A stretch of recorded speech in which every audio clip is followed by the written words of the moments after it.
Hello, stream? Can you guys hear me? Wow. So sorry about the late start. Oh my god. I lost track of time, and I was enjoying my shower a little too long. So, how is everyone? Happy Friday! It's a Friday. It's a Friday. I think it's Friday. Wait, it is Friday, right? Right? Right? Right? Yeah, it's Friday. Yeah. Or Saturday if you're on the other side of the world.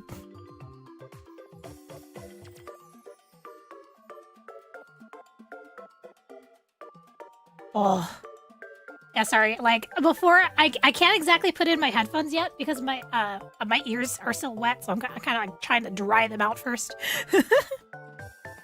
You came from the pub today? You went to the pub? Hell yeah, get a good drink.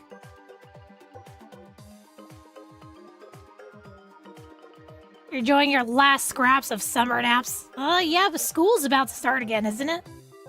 For any of those who are still in high school, or God forbid, middle school, school's starting up again, ain't it? You gotta go get that edumacation. Stop using ChatGPT. So give me a minute. Let me, like, dry out my ears so that way I'm not, like, electrocuting myself. Because I've done that before. I've gotten a little electric shock from my headphones before.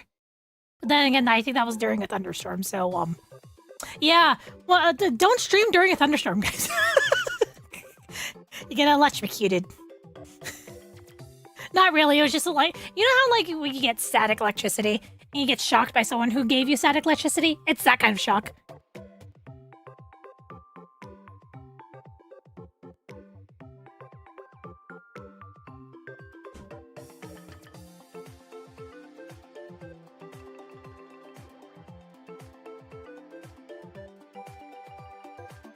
Oh.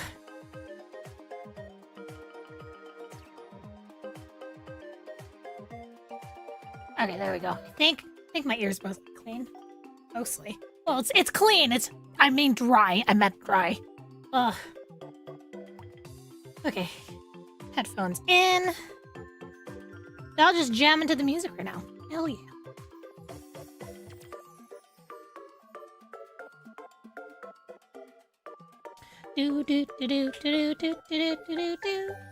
As always, I'm streaming on both Twitch and YouTube, so wherever you guys are more comfortable chatting, feel free to chat away. Just let you know, you might run into more ads on Twitch. I'm not sure about YouTube. I never know when YouTube throws ads at you guys. So, yeah. Welcome in, welcome in. All right, let's go ahead and get started. Oh, wait. I should treat you. I should let you guys see the thing. You know, I need to let you guys see the thing. You know. All right, hang on. I'll let you see the thing, and then we'll transition into the game. If you don't know what the thing is, you're about to find out in a few seconds here.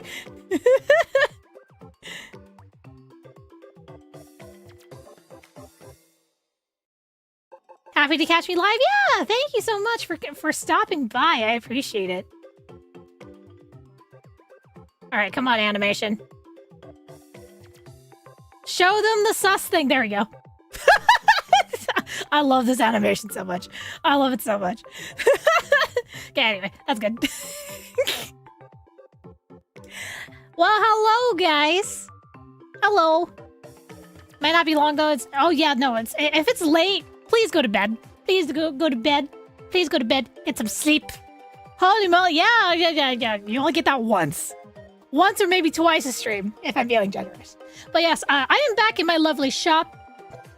If you guys saw my polls video, I actually pulled some more on the banner, and I included it in the polls video, so if you guys want to see my additional polls, I suggest you go watch the polls video, but not right now. Watch it after. But yeah, I'm back in my shop, and I'm in elf mode today because I feel like it. Huh? Huh? Mew, thank you for the super! Oh my god,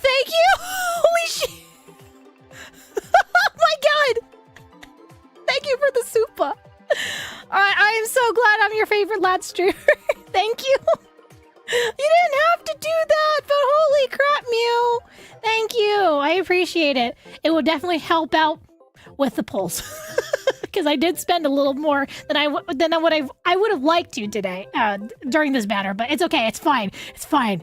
That means I have additional funding for the next banner. But thank you. I appreciate it. Anyway, today's agenda. This is part 2 of the You and Me Midsummer stream.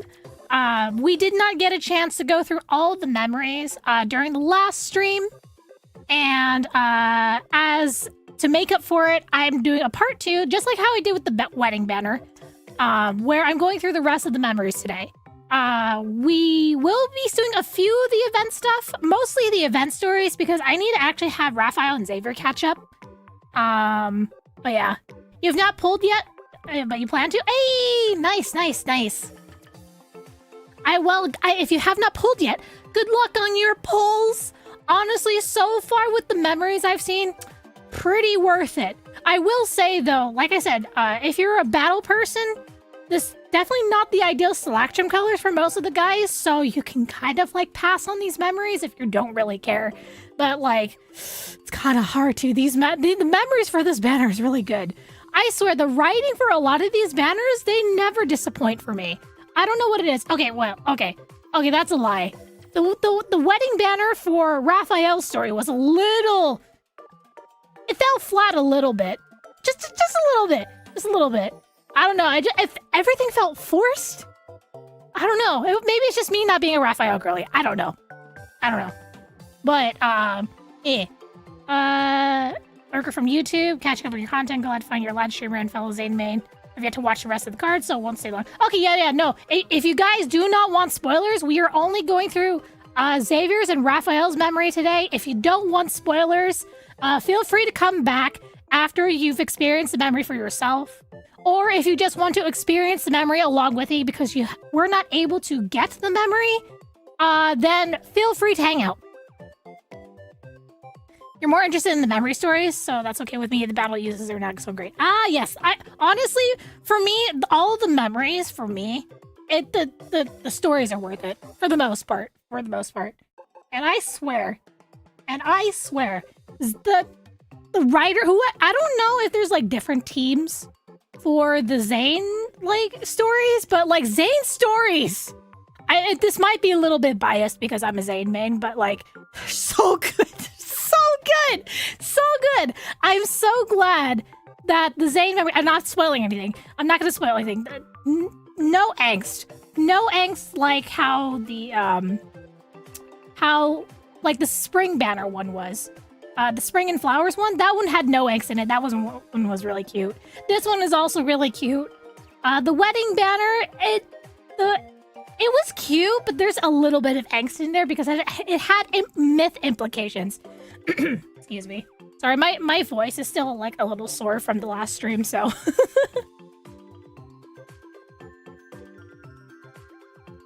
Wah. Refreshing. Ugh.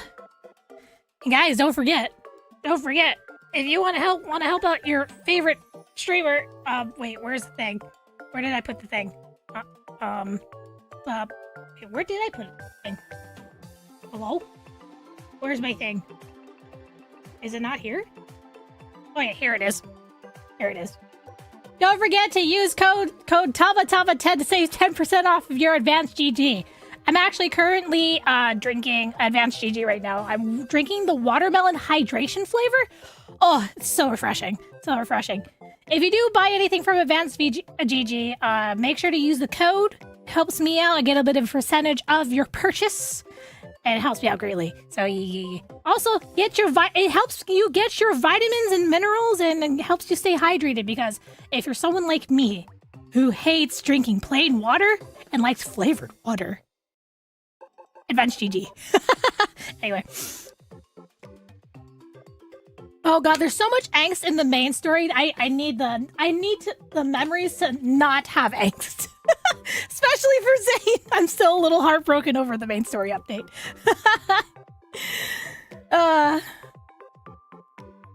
You got Zane when you were aiming for Xavier. Oh no, I'm so sorry that you missed on your polls. Oh no.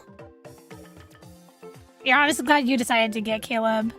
Stay safe for Raph, but I might be back. Man, like, it's so hard. Like, for me, I guess, like, I've realized that technically speaking, I know I'm a Zane main, but, like, I'm technically a harem player because I collect all of the guys' memories at this point. And, like, oh god, if they put another love interest in, I don't know if I can keep up. I don't know if I can keep up. At least not without your guys' help. Jeez, because I want to like read all of the memories. I want to learn all of the lore. I want to see it all coming together into one singular point. And I would hate to like miss out on tidbits just because I didn't grab a certain card. Like, I'm still kicking myself for not getting one lunar memory for Rafayel and one for Xavier. Because I'm missing what was the one where Xavier had the exercising outfit? I don't remember what it was called, but I know for Rafayel's it was Private Trip. Honestly, I feel like I should have gotten that one. I should have gotten that one. What do you think the next main story will be? Like, the main story could honestly go anywhere, because I think I said this in the last stream too. Like, it has to have something to do with maybe Caleb, Rafayel, and Xavier. Probably more likely Rafayel and Xavier, because we need to pick up the story from there. Let me see. So, leaving off, Zane essentially tried to resign from his job. He did not quit his job. He tried to, but the head of the hospital didn't let him. So he put him on temporary leave. Just for him to, like, get a mental health break, I guess you could say. I could easily see this continuing with Xavier, because, you know, MC is still a hunter. She's still got to do her hunter duties. So Xavier's going to get involved again somehow. And then, with that, I feel like Rafayel would get dropped in there eventually, because we need to find out what the hell kind of deal he struck with that one mysterious character in Chapter 8. At the end of Chapter 8, because we know that's not Caleb. That's rumored. So there's still a lot of people that think that the guy at the end of Chapter 8 is the next love interest. I don't know if we are.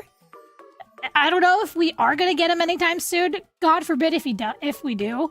But if we do get another love interest, I have a feeling he would probably drop at the beginning of the second anniversary. I want to say at the beginning of second anniversary, he would drop at the earliest. Because if they dropped him, if they had planned to drop another love interest, they probably would have done it by now already. I got so unlucky, got Xavier and Caleb account. Oh no! Everyone's having bad luck on their pools. Do you think there will be a three-way again? I'm not sure about a three-way. I don't know. Like, do you mean like a branching story? Like, I feel like there might be a branching story, but I think it most likely will involve, if they do have a branching story, probably just Caleb and Silas. Probably. Well, actually, then again, with Silas, actually, no, it's possible. It's possible. Because even though we got Silas in the beginning of, Death and Rebirth, there's probably still more that could be expanded. You know? Would be definitely more. Kayla has stalked me in my last 50 video. No! Yeah, I enjoy getting all the cards. Because, like, honestly, for me, when it comes to, like, storytelling, like, it sucks that, like, you don't get the whole picture unless you actually collect everything. So, like, that's why I'm kind of, like, trying to do with my YouTube channel, so collect all the information and then share it with you guys, because I know not everyone will be able to collect the information. There's also plenty of other YouTubers that, like, explain the lore probably a lot better than I do. But it's just, oh my god, it's a collective effort. It's so much effort. So I don't know how much longer I could really actually keep, like, collecting all the cards. Caleb is a mega stalker. But okay, anyway, I think that's enough yapping for now. I do got stories to read and whatnot, so give me 1 second.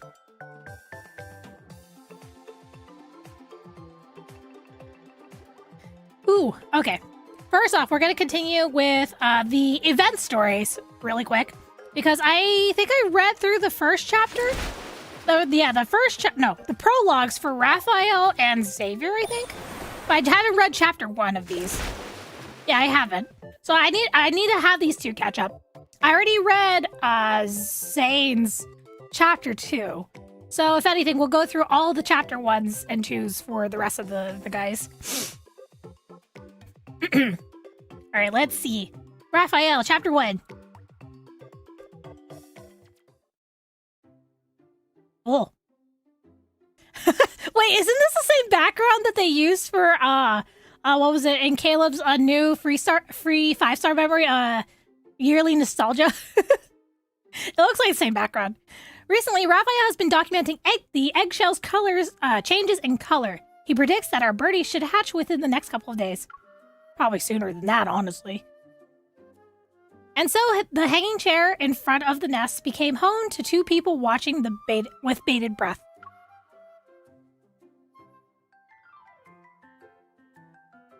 My eyes are starting to hurt. Why isn't there any movement yet? Rafayel gently massages the area around my eyes and guides my head to rest on his shoulder. Let's take turns. I'll stare at it for a while, then you can stare at it. Wake me up! I'm gonna go to sleep? What the heck? Wake me up if anything happens. I don't want the time I spent waiting to be for nothing. My cheek is playfully pinched and I giggle. I bury my face in the crook of his neck. We're waiting for the birdie, but at least I found an ostrich who's burying her head. The wait isn't a complete waste of time. To welcome the new life that may arrive at any moment, we agreed on a name in advance. Birdie. I haven't changed the name of the bird at all because, honestly, I'm terrible at naming things, so I haven't bothered. So I just left it as Birdie. If you guys gave your birds a name, let me know in chat. I would love to know what you guys named your birds. Nothing happened? Maybe we should change shifts. I'm afraid I'll get too comfy and fall asleep. Wait, what? Did it already hatch?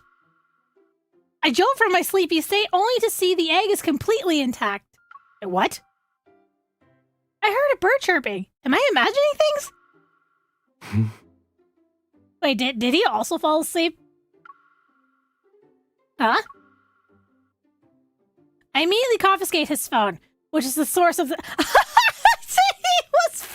He played a prank on us. I knew it. You're still laughing, huh? You're the one who called me an ostrich, but don't underestimate an ostrich's fighting power. Fighting power. Excuse me. Raphael's hair becomes twice as fluffy because of my ruffling. Then a crisp sound reaches our ears. Frozen with shock, we incredulously turn our heads towards the egg. The sounds worked? Wait, what? That wasn't the trick me? The eggshell is packed again. A heart-shaped opening appears and a chick tumbles out. It's like a puddle of egg yolk. Rafayel, we brought our birdie into this world. Yeah, but something's off. Wait, something's off? The first step went smoothly, though. It won't be long before we can show the birdie the world we see. They made a heart after being born. This cutie patootie has potential as an artist. Just because it pecked out a heart of the shell. You like my model? Thank you. I made it myself. Let's see. What did you guys name your birds? Let's see. Wait, why'd you name your bird Blood? Why? Chirpy, Wumbus, Melody. Oh, that's cute. Roe for Rafayel. Roe is another word for fit. Oh yeah, like salmon roe, right? Little Xavier's little Oh my god, that's cute. They just hatched and you're already planning their entire life? You named your bird Dumpy? Those are funny names. Levy for Caleb. Aw. Nice. That's the pot calling the kettle black. Wait, what did I say? I totally missed that. Our birdie used a lot of force to appear before us. They should be a battle bird.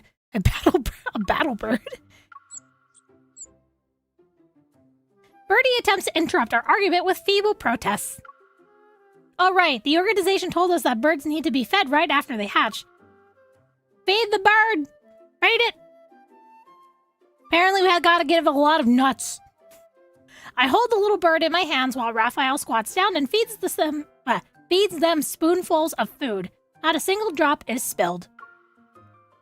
Your technique is on the level of a professional. I would have rewarded you if you weren't mischievous earlier, but... Who said I was being mischievous? If it weren't for the bird sounds I played, they wouldn't have hatched. Our birdie was drawn to the voices of his friends and wanted to follow them. Aww. With a straight face, I use Rafayel as a negative example to teach Birdie. Birdie, don't use him as a role model. The birdie doesn't want a lesson. Look, the talons moved twice. I got a thumbs up. Do birds technically have thumbs? I don't think they do. It wouldn't hurt to fully experience that, right? You named yours Milky, short for Milky Way. Oh, that's cute. Clomid. Clomid. What? Wait, is that the same name that you gave? Weight is remarkable. Is that the same name that Zane gave the squirrel? Wait, what did I say? While Rafayel is seated, I lift the little bird and let it sit on top of Rafayel's head. I protectively put my hands around it. Oh my god, I put the bird on his head! This bird's weight is remarkable. What is it, fat? Compared to the nutshell, your hair looks more like a nest. Why don't we let our birdie be your hat permanently? Let's not create new species. Oh my god. Zane named the squirrel. Oh, okay. So is it a different drug? Oh, okay. Got it. Got it. I don't know a lot of drug names, so yeah.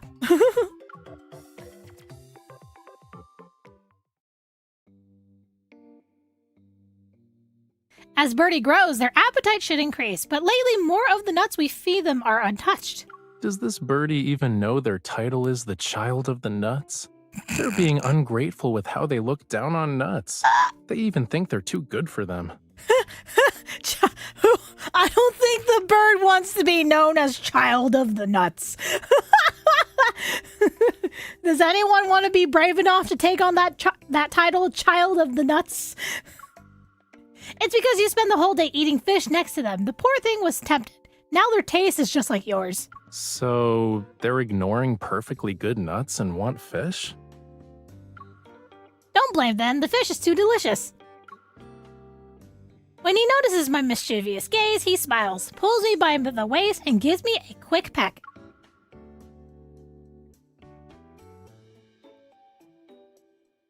Okay. We'll give them our lunch today.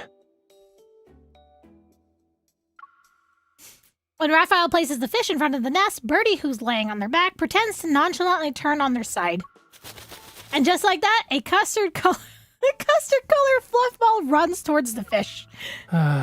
Will there ever be a day when this bird brings us fish? Our birdie's wings aren't even as big as the fish's fin. You're getting ahead of yourself. But they ate the last fish we had.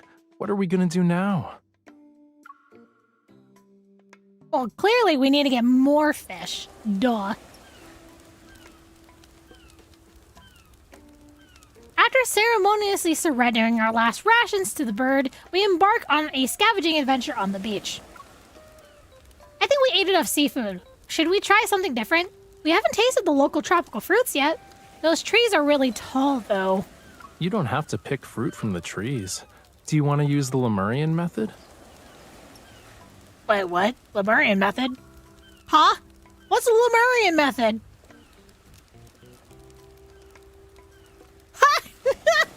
On the sea... On the sea that's as blue as blueberry soda, Rafayel and I lounge in our colorful swim rings like gummies. Rafayel reaches beneath the crystal clear water and scoops up the assortment of different fruits. The Lemurian method is floating on the sea and eating an oceanic fruit salad? Yup. When we want to eat something fresh, we head to the surface and eat fruits that were carried away by the tide. So we're eating discarded fruit. Huh? Holding onto his arm, I lean over. I scoop at the water for a long time, but I have nothing to show for it. Meanwhile, his arms are carrying loads of fruit. Why can't I catch anything? Did you bribe the waters while I wasn't looking? Well, this is a special skill only Lemurians have. I guess you'll have to eat my fruits, cutie.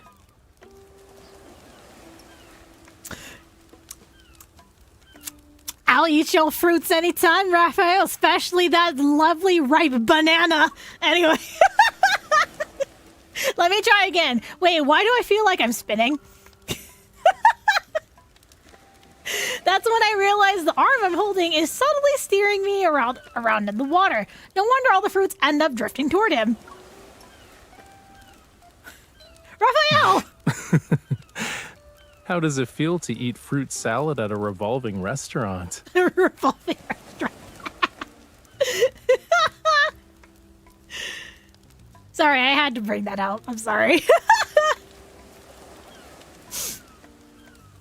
After devouring all the fruits Raphael collected, we lazily float on the sea. Oh man, that sounds nice. You know, I wish our beaches were a bit cleaner. I would like to actually go to the beach here, but like, I heard that they did like a sanitation test on our beaches. They're not exactly the cleanest. They're kind of nasty. Not to mention all the garbage sitting around, so, yeah. I hope Birdie is actually eating their fish and not chewing the... Chewing the what? In their nest again? Frangipani?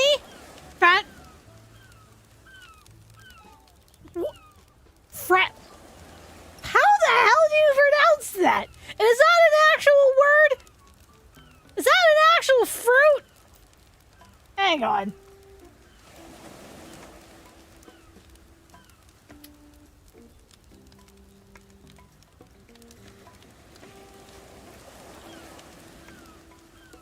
No, give me the pronunciation. Sounds Italian.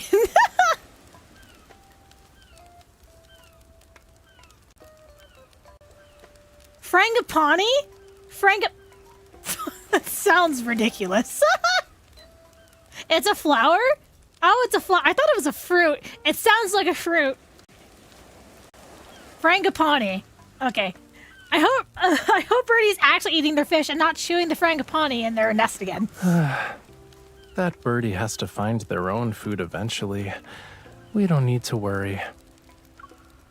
But I can't help to feel like we snuck out. Raphael holds my hand and presses our swim rings together. We're not sneaking around. This is out in the open and not underwater. Oh, so would you count sneaking around underwater then? We'll hold hands, forget about everything else, and float together for a long, long, long time. Watching the shore become more distant, I tickle Raphael's palm when he's about to doze off. If we keep drifting like this, we might end up on the other island. What if we float to Meow's island? It's the one that only has cats. We need to get back to shore. Now. He's like, no, not the cats. We gotta go back. Gotta go back now.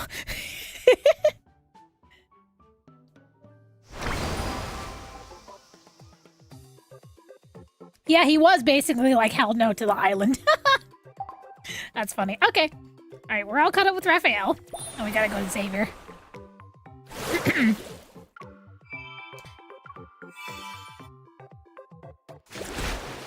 Part of me feels like I should have waited until next Monday to like stream because my voice is still like bull from all the reading. Who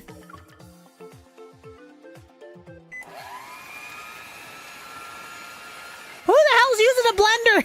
The hell? To To welcome our birdie, I've been looking up recipes for baby bird formula. Meanwhile, Xavier uses his evol to provide light for the egg during these rainy days. This batch has the best texture and tastes good. It may be it's my most successful attempt. Try some.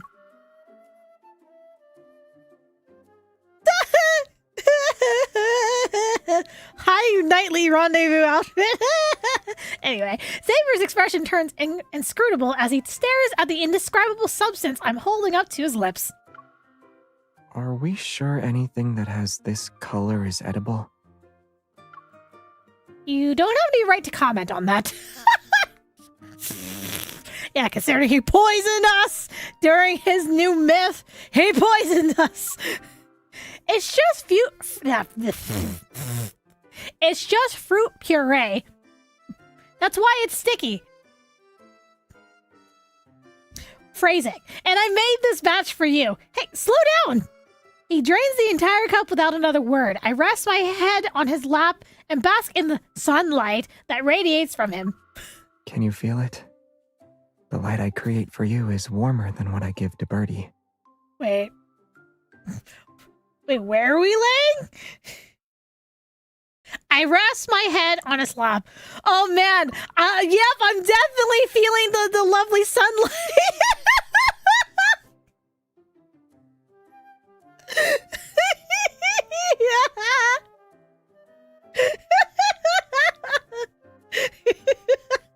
God damn it, it's too easy, man. This is too easy.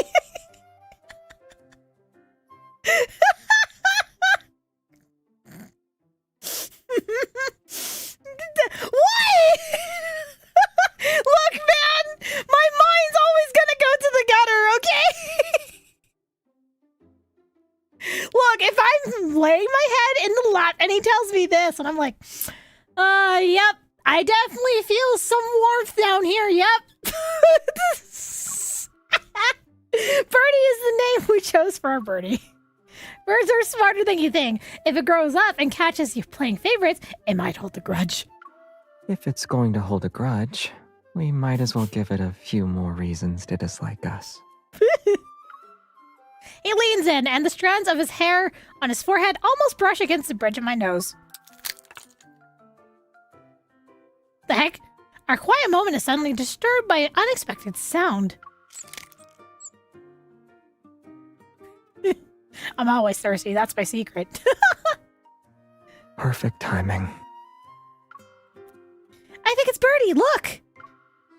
I quickly jump up from Xavier's lap. With a deliberate slowness, he moves behind me. Deliberate slowness. He's not excited about the interruption.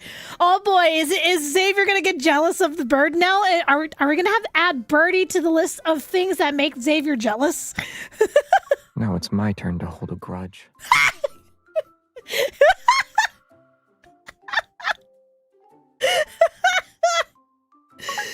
Oh God, how many things does make Xavier jealous now? Oh my God. I recurred Birdie's hatching process, and Xavier writes brief notes nearby. Light yellow plumage, distinct tufts visible on head and chest area, needs verification. Time taken to hatch. Anyone who's listening would think you're documenting a new wanderer species. I didn't expect them to hatch so quickly. They must have been eager to meet us. Oh, I know. The baker wasn't the first. The baker was not the first. Let me think. Let's see. There's Charlie the baker. There's the bunny plush. There's a child. There's this bird. Like, guys, what else is there? Who else am I missing? Technically, Jeremiah's on that list. There was a cat. There was a cat on that list. Thinking what else? I'm thinking about like all the different memories and the different interactions and whatnot. Yeah, there was a child. Yeah, the kid. I was talking about the kid. Yeah, child. Yeah, the child was innocently asking, like, the MC something, and oh yeah, and then he's jealous of himself. Lumiere. Like, the list goes on. Some random colleague on a call. Yeah, there you go.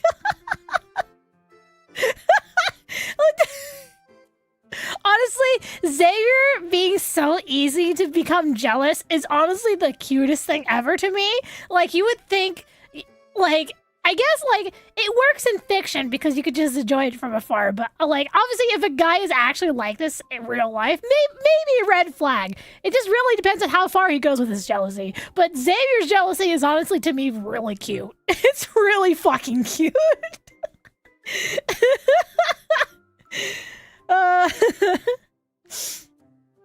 Oh, sorry. Did I miss something? No, I didn't. Okay. Xavier reaches out to touch Birdie, but he's pecked twice by the little bird whose eyes aren't even open yet. They're more eager about eating than meeting us. Yeah, you gotta feed it. After eating their fill, Birdie immediately falls into a deep sleep, and we head back to our room. They ate everything. That means your fruit puree has our seals of approval. Yay! I was in a rush, so it could be improved. Look at the recipes I found. I opened my browsing history only to find several unfamiliar links that weren't there before. Wait, what? Did I download like his virus or something? Learn bird speak from scratch and master bird speak in 10 days with 2 simple tricks. Huh? What are these? I never looked at... Xavier? Knowledge can't weigh you down, and you're never too old to learn. Wait, why are they showing up in my browser?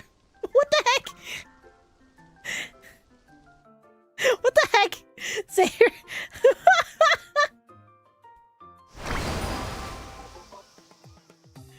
My god, Xavier. My god. At least he's not yonder like Caleb. Not my speed of romance. Okay, well, okay. I do think Caleb's like level of yandere honestly couldn't really be considered yandere because like the yandere trope itself does not allow their love interest to have autonomy. But Caleb lets MC have autonomy. So I don't thinking about it at first, yeah, he definitely gave us yandere vibes based off of the trailers and whatnot. But to me, after like learning more about him and what his deal is, he's more like your old overprotective, like big brother type of person. Not necessarily yandere. He doesn't go quite that far to be yandere. Yeah, he's definitely overprotective. A stalker. That's. I don't know about stalker. He does have stalker-ish tendencies. So would I say he's a stalker though? I don't think so. Silas is more stalkery because he literally knows where MC is at all times because of Mephisto and security cameras and like all the other stuff. Like out of anyone who is more stalkery, it's probably Silas. Caleb though, I wouldn't know if you would consider him stalkery, really. But like, if you see him as a yandere and he fits your vibe, then like then go for it. Like, I'm not one to judge your own definitions and whatnot. I don't police people's definitions. I'll either agree or disagree. That's all. Yeah, Caleb is definitely not everyone's cup of tea. However, Caleb definitely is a cup of tea for me now that I've learned about him more, so much so that he's bumped Silas down from number 2. Anyway, continuing on. One day, as I'm about to feed Birdie, I noticed something strange on their body. Hey Xavier, did you put this collar around their neck? It looks nice. Wait, they put a collar... A collar on a bird's neck? Normally you put like those little cuff-link things around their leg. But okay. But I feel like I've seen it somewhere seen it before some reason. Wait, what? But I feel like I've seen it before for some reason. Oh, that's the toy ring you bought from Otto. Toy ring? It got stuck on them after we played this morning. I can't remove it. What do you mean? Is the bird fat? What should we do? Has our birdie been living too well? How did they get so round? I look at Birdie and try to remember how they ended up so plump. Did we feed it too much? Are we stuffing it like a turkey? Xavier sits on the carpet and flips through Chirpy Island Bird Guide Volume 5. Volume Let's see if 5? this book can help us find Birdie's ancestors. Volume 5? You read 5 volumes already? You're already on the 5th volume. You still haven't given up? Speaking of which, where's Birdie? Xavier turns around and makes his hoodie face be. There's a small tuft of yellow feathers peeking. Oh my god! The bird's in his hood! They're sleeping in your hood again? Is it comfier than the bird's nest? You're welcome to crawl in and see for yourself. I feel like I would break his sweater if I did that. I'll let them have it. They don't even need to flip over to sunbathe anymore since you're not leaving your hood anytime soon. The bird's sleeping in his hood. I hope someone drew that. Aside from lounging lazily in Xavier's hood and not wanting to move, Birdie has a terrifyingly enormous appetite.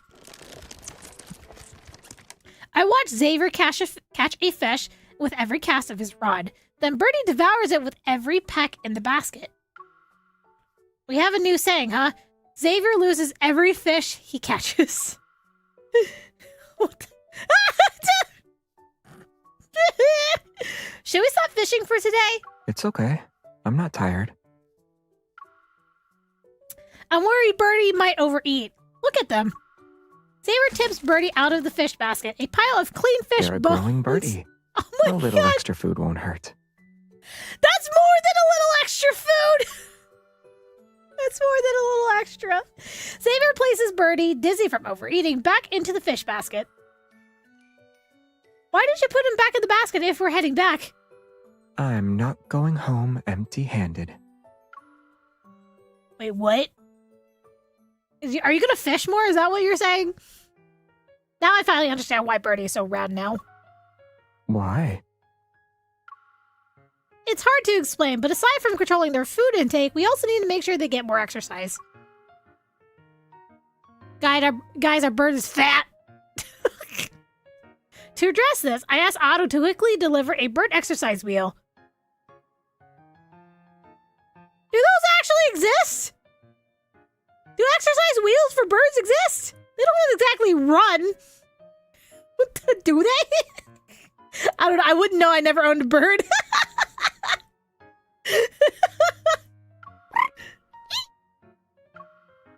They're lying down again. Xavier turns the wheel a few times. While Birdie doesn't move, they happily bob their head up and down. Why are you turning it into a pirate ship ride for them? This is an exercise wheel. Oh, is that how you're supposed to use it? What should we do? Our birdie is too clever. Even putting food outside to trick them into chasing after it didn't work. What about this? A speck of light appears at the top of the wheel. Xavier is using his evil. Birdie stares at the light. Can I speak? Oh my god. Birdie stares at the light for a while. Then they finally start chasing it. They're moving! Shiny things really do get their attention. But since they're moving in the same relative position to the light, they won't catch up to it, even if they start galloping. Saying this, Xavier quickly packs his bag, then slightly lifts his arm and invites me to take it. We'll let them chase an uncatchable star, and we'll go out and chase the waves and wind. But Birdie. Don't worry. The light will disappear after a while. It won't turn our bird into a machine. Reassured, I put on... oh my god, my voice. Reassured, I put on my straw hat and grab Xavier's arm. I prefer this star. I don't need to chase after you because you'll wait for me.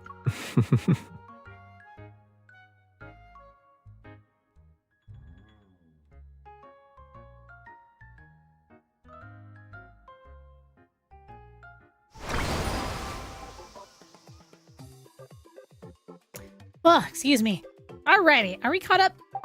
Okay, we're caught up those two. Wait, what? Okay. Do I want to read the other two? Guys, do you want me to read the other two?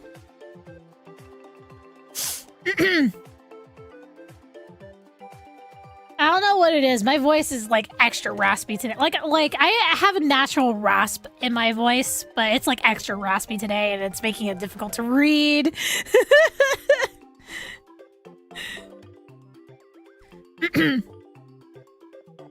All right, well, we'll just go through it. It's fine. Alrighty, Silas Chapter 2. What's going on, Silas? Oh, I haven't seen him in this in a while. Nice. Hang on, excuse me. What? What's...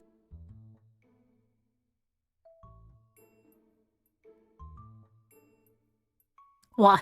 Okay. Maybe have a hydration break more often. I mean, I have a bottle of water next to me. I think I need to refill it, actually. But anyway. Now that Birdie has hatched and doesn't need constant supervision, Silas and I can continue our plan. But we run into an unexpected issue. It's late. You should be sleeping. No, I don't want to sleep.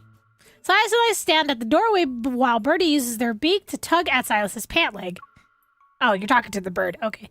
You're a clingy little birdie, huh? Come here. Birdie tilts their head, and Mephisto reluctantly flies over. Oh no. Oh no! Are you gonna have Mephisto babysit? It won't be for free. I'll give you the gem I just got at the auction. I'll throw in some fluorescence. Hi, welcome in. I hope you enjoy your time here. We're going through the event stories right now, like catching up, and then we'll be going through Xavier's and Raphael's new banner memory. After saying a few words, Mephisto lands next to Birdie. Sulking, he lures them away. Amazed, I stare at Silas. He tosses me the keys to the boat. Let's go, Captain. The night is short, and it won't wait for us.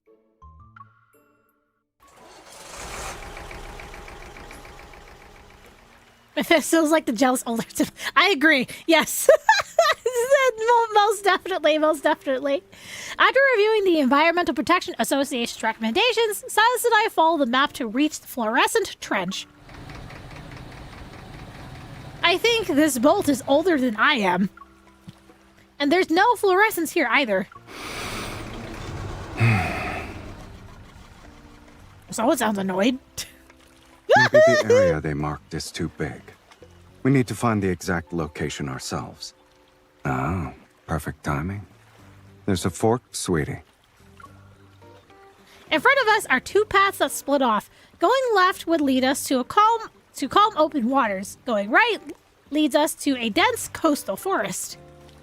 We can either take a conventional route or embark on an adventure. What do you say, boss man? I'm not one to choose the easy path. What a coincidence. Me neither.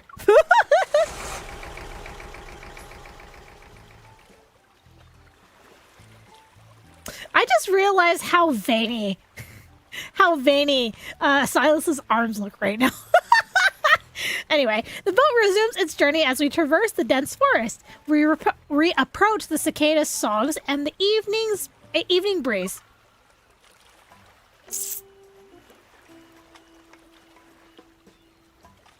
The sea beyond the forest remains surprisingly calm. We encounter several small, plump octopuses.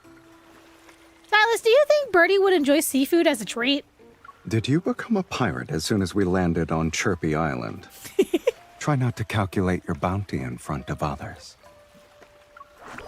When the last word leaves Silas's mouth, a little octopus spits out a blob of ink. Silas spells it with red black mist. Fine, but Birdie has been a little picky lately. Wait, Silas, do you think something's wrong with our boat? Wait, what? Uh-oh. Watch out.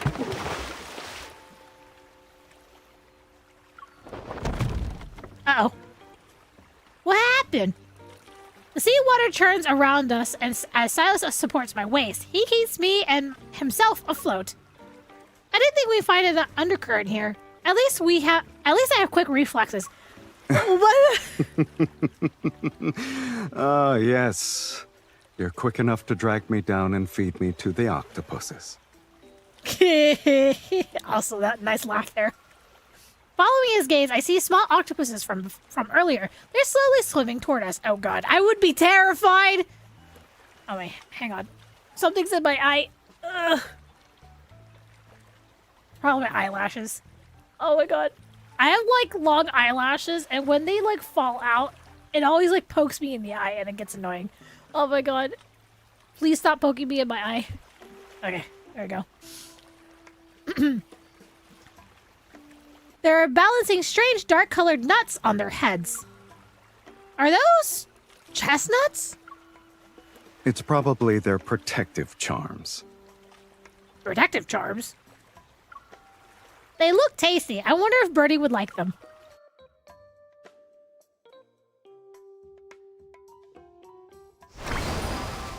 Well, that's it? Damn.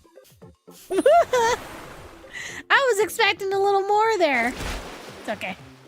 Alright, next one. Caleb. Khalib. I already read Zane's, so I'm not going to read Zane's today. Are they in the cabinet? No. Under the bed? They're not there either. Birdie! Wait, was it playing hide and seek? I quickly turned toward the sound, only to find Caleb leaning against the doorframe with the hopping, energetic Birdie in his hands. Our Birdie, who's more plump now, has my bracelet hanging... Wait, it stole my bracelet! Has my bracelet hanging around their neck. Their chirps seem to express a smug satisfaction. This little troublemaker snuck into my suitcase. They were trying to steal your bracelet when I caught them in the act. They were trying to steal my bracelet. What the f... They really do have a knack for finding hiding places. I take my bracelet, and Caleb promptly returns Birdie to their nest. Their wings are still flopping frantically. They squeezed behind the curtains the day before, hid in a drawer yesterday, and decided to sneak into my suitcase today. It wants to go on vacation. At this rate, they're going to know this place's layout better than we do. And this is before they can fly. Just wait until they learn how to do it. Imagine Birdie flying away and having us explain to the loss of the wild... explain the loss to the Wildlife Protection Society. Makes me pinch the bridge of my nose. Ugh, if only we had a tracking device. I doubt we can buy one here, though. We'll just make one. It'll be easy. Hmm?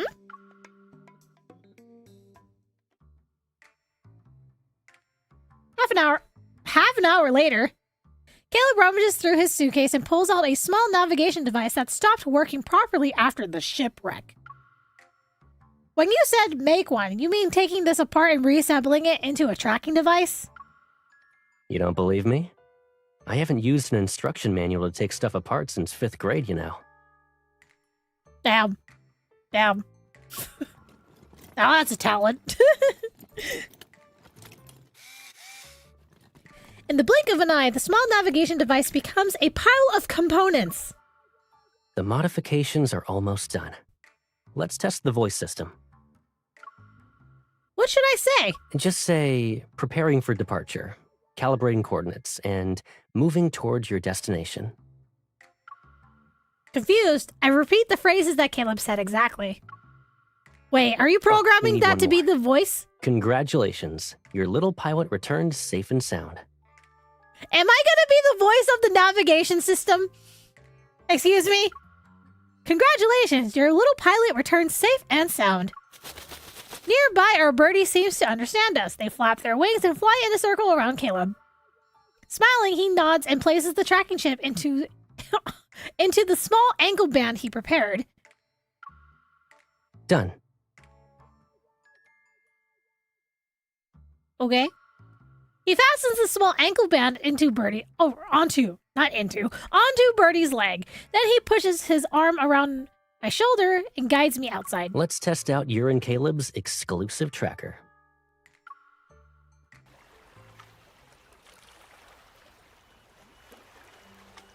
To test these long-distance tracking capabilities, Caleb and I go to the beach. He takes out a tracking watch. Wait, Wait, so he made a tracking device that fits in a little tiny ankle band for a bird and also made a watch at the same time? The heck? The electronic display shows Birdie's location, but the announcements...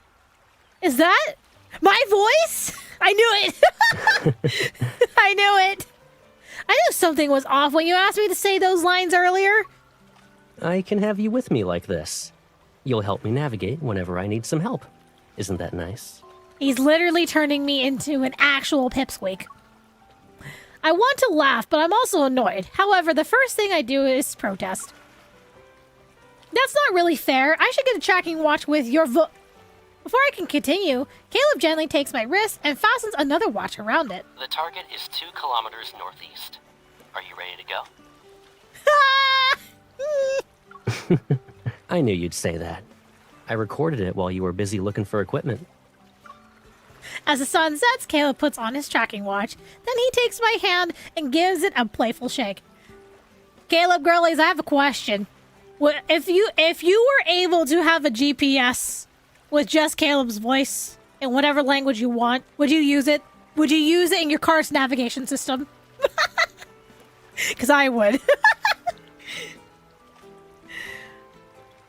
As the sun sets, Caleb puts on his tracking watch. Then he takes my hand and gives it a playful shake. Like I said, it's your and Caleb's exclusive tracker. It's guaranteed to be fair.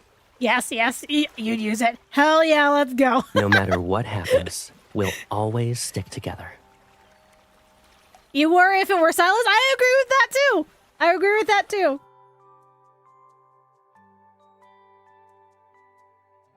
I also would like to have them to insult me every time I take a wrong turn. I remember there was a joke GPS system where it was a legitimate GPS system, but the instructions for the voice were constantly insulting you after every single piece of direction it gave.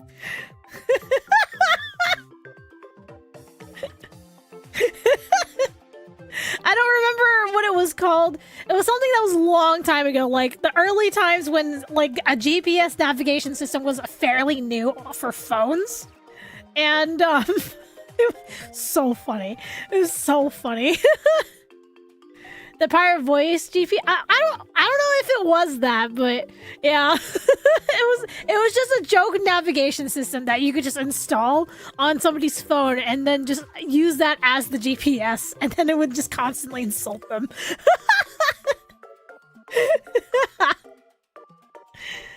Okay, I think that's all the stories. Like I said, I already read Zane's in private, offline earlier, so I don't want to read it again. Okay. Girl, you're reminded... What? What do you mean? What do you mean? My mind's always in the gutter. That's my secret.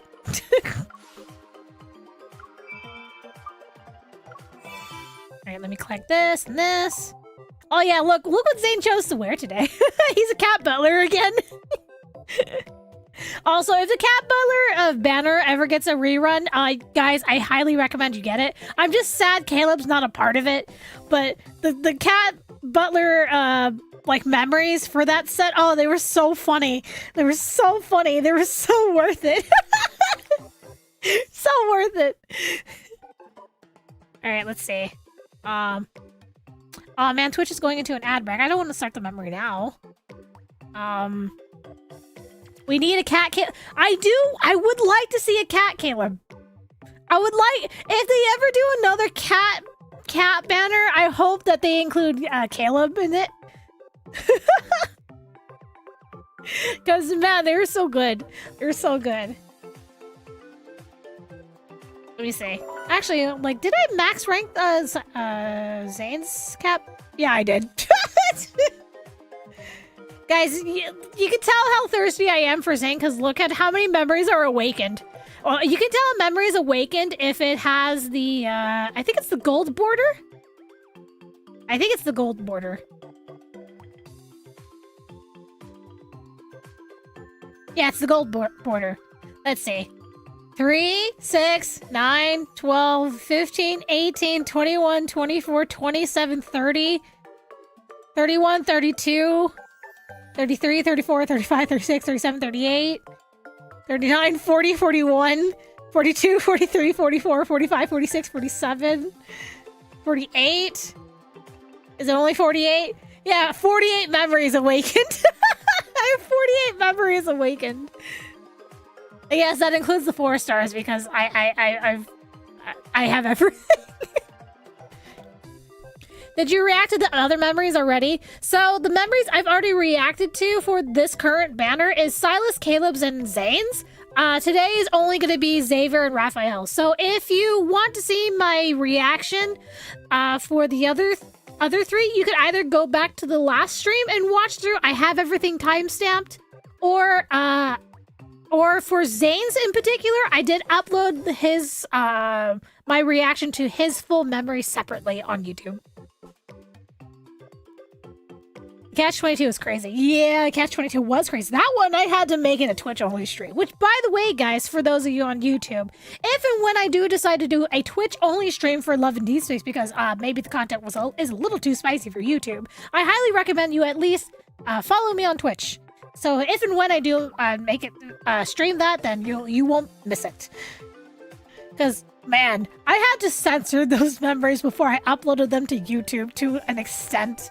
And it makes me a little sad that they're censored on YouTube, but they're still uncensored and available, I believe, on my Twitch VODs.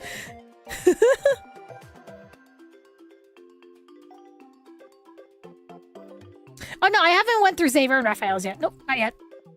Not yet. Speaking of which, date. Doot. All right, guys. I'm gonna put up a poll. See, how do I do a poll again? Poll.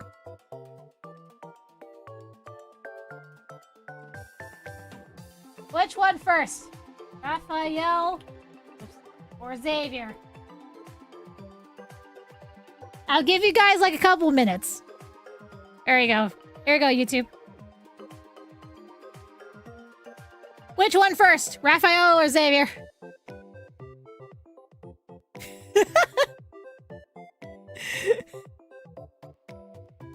Oh man, you guys really gonna do 50-50? Come on.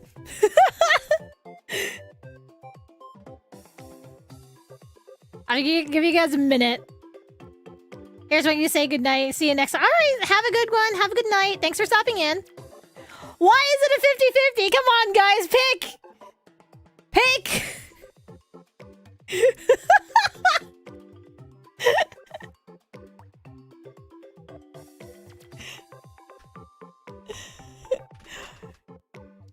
There we go. Okay, Raphael's winning.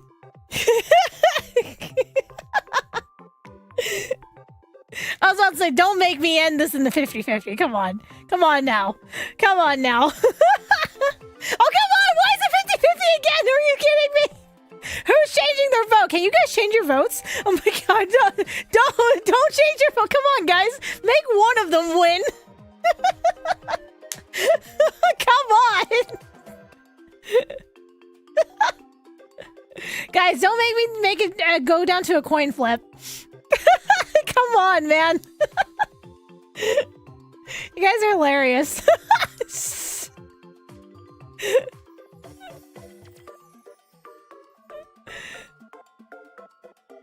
If you want your man to win, you gotta make the poll and then win on the poll. Zay, you're trying for the game. You're trying for the 5-star. Get a 5-star for. You're trying to get Silas? Yeah, the Silas one, I read it yesterday. It was, or not yesterday, the other day. It was pretty good.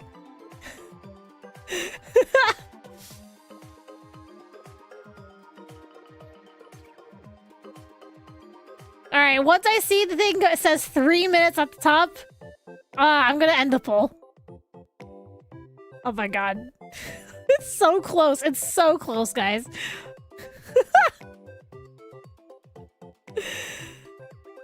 Oh my god.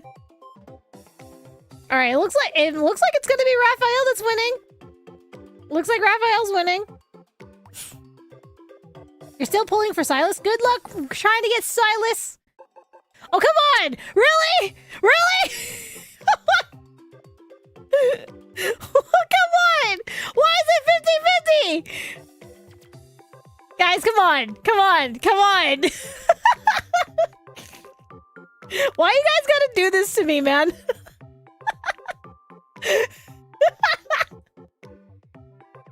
I don't know who's doing this. I don't know, man.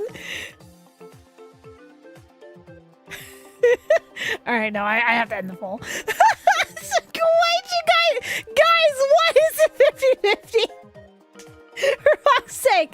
God dang it. All right. Oh, man, you guys... you guys are so indecisive. It's okay. No, it's fine. It's fine. D20. D20. Roll.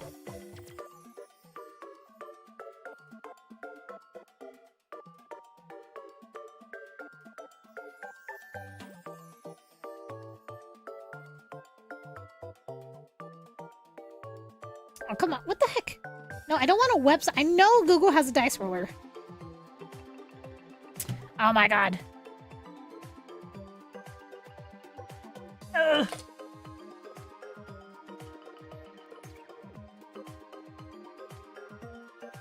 There we go. All right, I'm gonna roll a dice. If it's odd, Rafayel. If it's even, Xavier. It's even. Okay, we're gonna go with Xavier. Okay.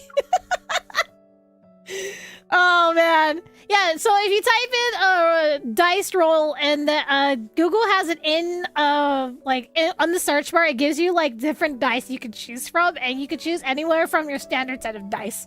From like D4 to all the way to D20. I think. Or I think they also have a D100. I'm not sure. But okay, we're gonna start with Xavier.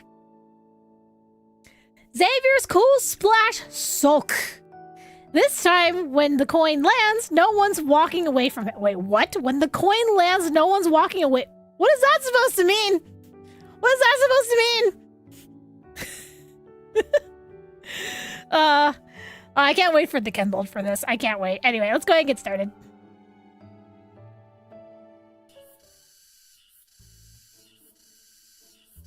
God, I hate the cicada noises. Outside, cicadas scream in the summer heat, and the city's heavy air presses against the windows like slime. Ew, gross. I wipe watermelon juice off my hands. Slumped in front of a computer, I drown in an endless flood of travel guides. On the living room's coffee table sits half of a watermelon that was just cut. Xavier is lazily scooping pieces to eat and occasionally feeds me. This is how you spend your summers? Not exactly. I usually just open the fridge. Wait, what? Don't tell me you're the type of person that sticks your head in the fridge.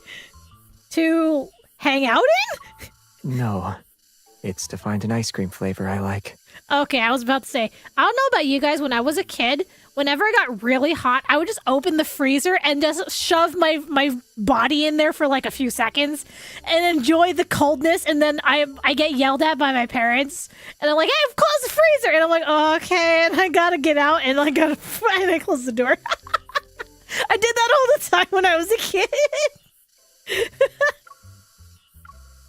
Maybe we should throw a dart at the map. Wherever it lands, it will be our destination. Xavier nods without a hint of hesitation. It doesn't matter where we spend the summer. What matters is that we're together. Just as he's offering me the sweetest part of the watermelon, the doorbell rings. At this hour? Who could it be? You guys did the same thing too. I'm so glad I'm not the only kid that did that. I open the door to find a little delivery robot. It spins once before pulling a thick letter from the compartment in its stomach. The envelope has a stamp from a small foreign country. It was sent 3 months ago, and it lists an address in blurry text. The recipient is Xavier? What's wrong?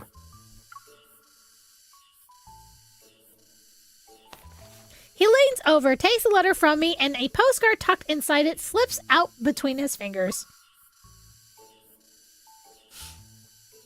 The blue-green sea shines like glass. An island sits quietly under the sun. Who sent this? I don't know. What do you mean you don't know? As the letter is unfolded, it's almost like a bit of the sea breeze slips into the room. Elegant, formal handwriting fills the page.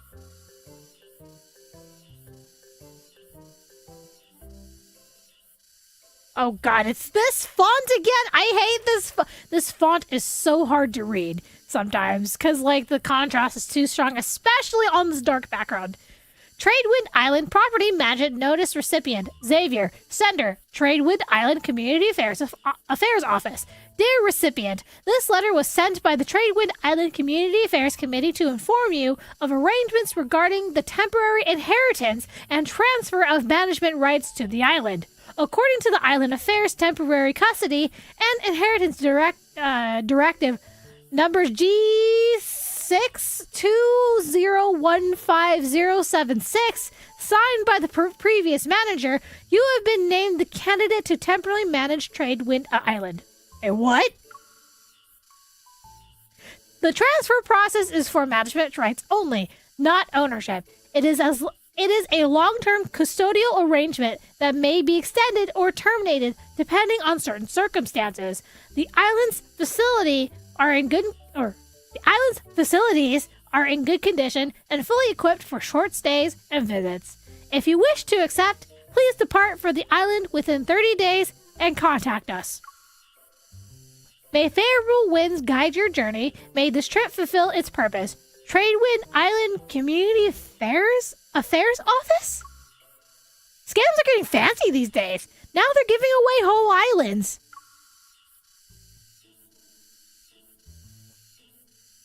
Xavier takes the letter, and within a few seconds, he's already booking airline tickets on his phone. Wait, you actually believe it? Relax.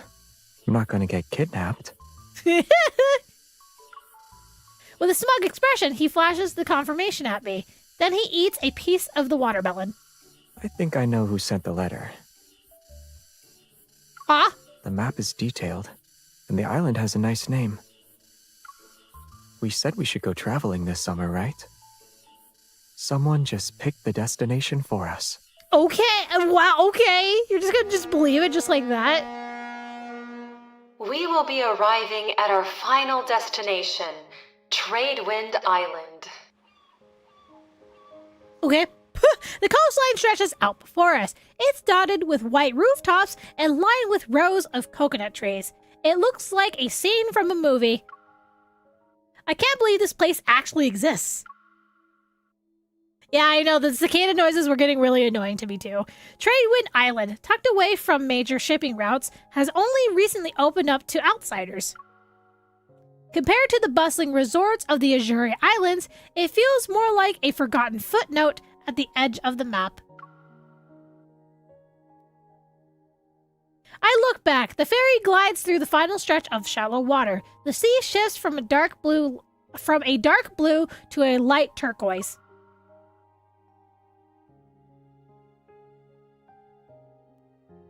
Oh, hey, Donad. Hi. Wow, wait.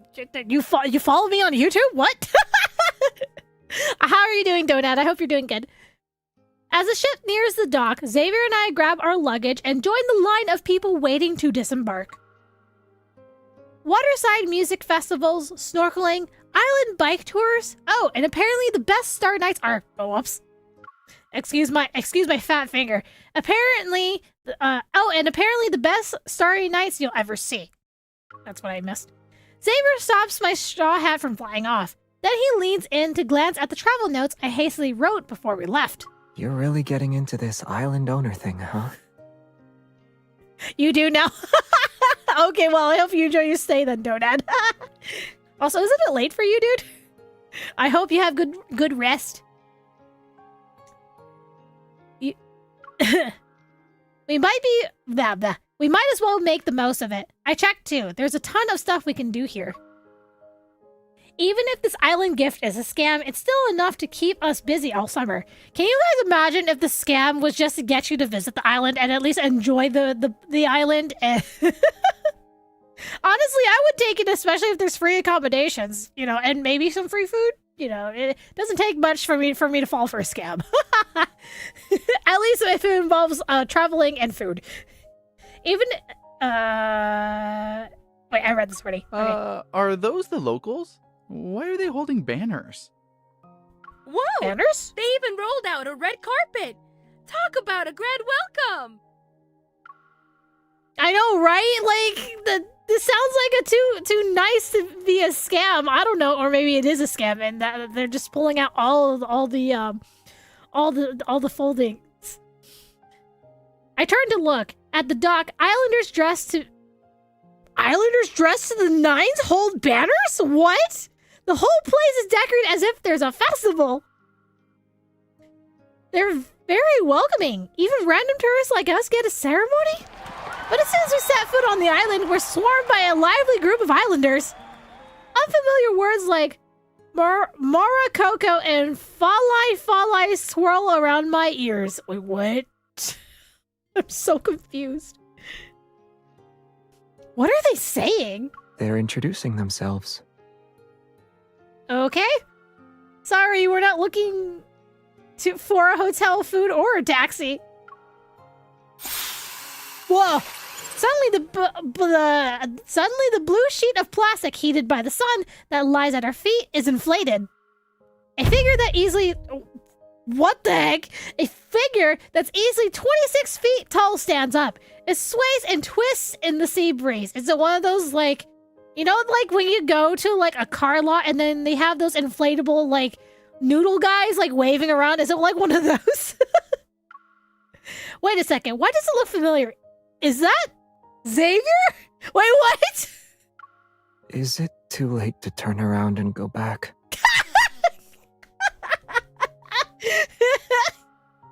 Our honored guests have finally arrived. Oh no. Oh no. What is going on?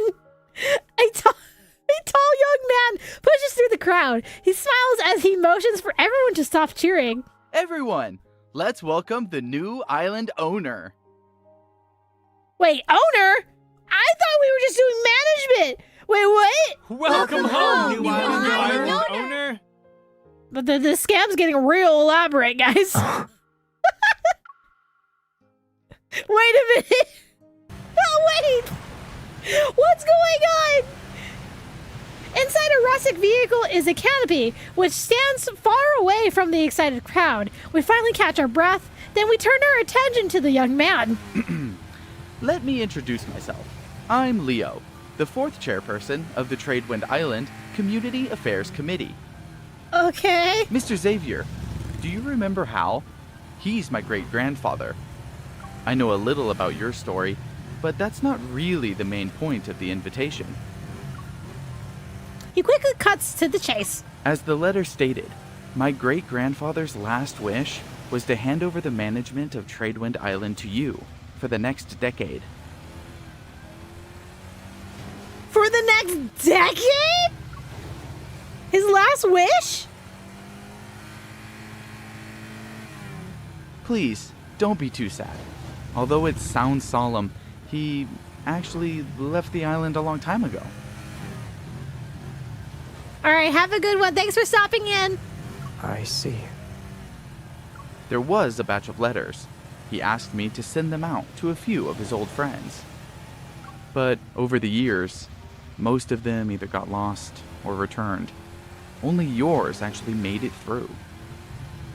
My great-grandfather said that if only one showed up, it'd be the friend whom he trusted the most.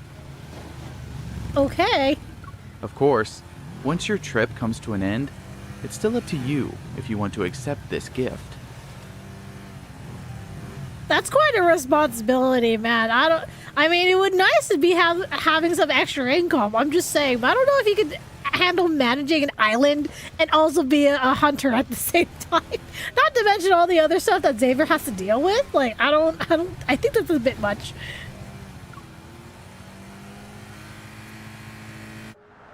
Well, he said that the whole management thing was only for the next decade. It was only for 10 years, so I don't know. The car finally pulls up to a small seaside cottage.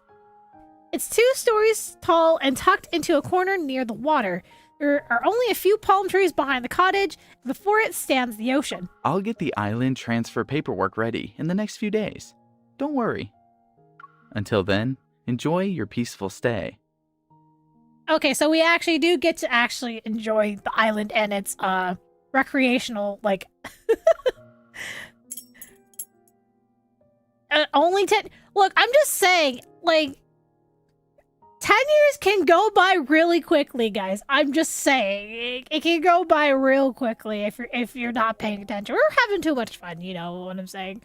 A key ring dangles in front of me, and it snaps me back to reality. By the time I look up, Leo is already gone.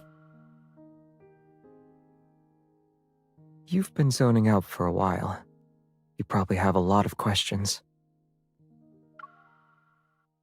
Your old friend was a backtracker, right?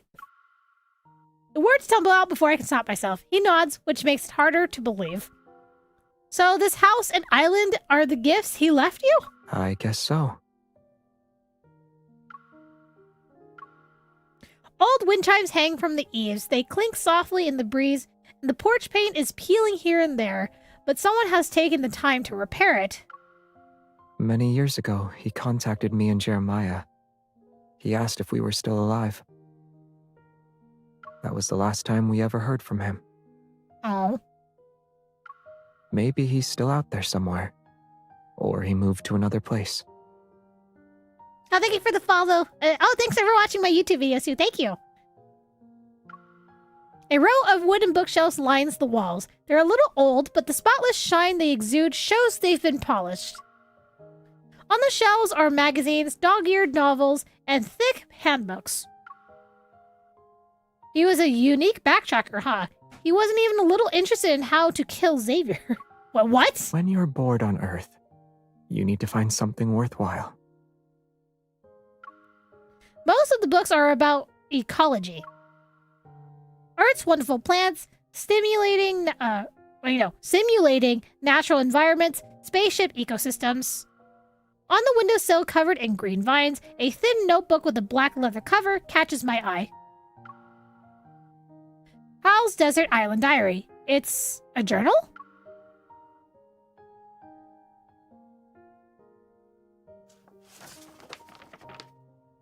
Tradewind Island, Day 1.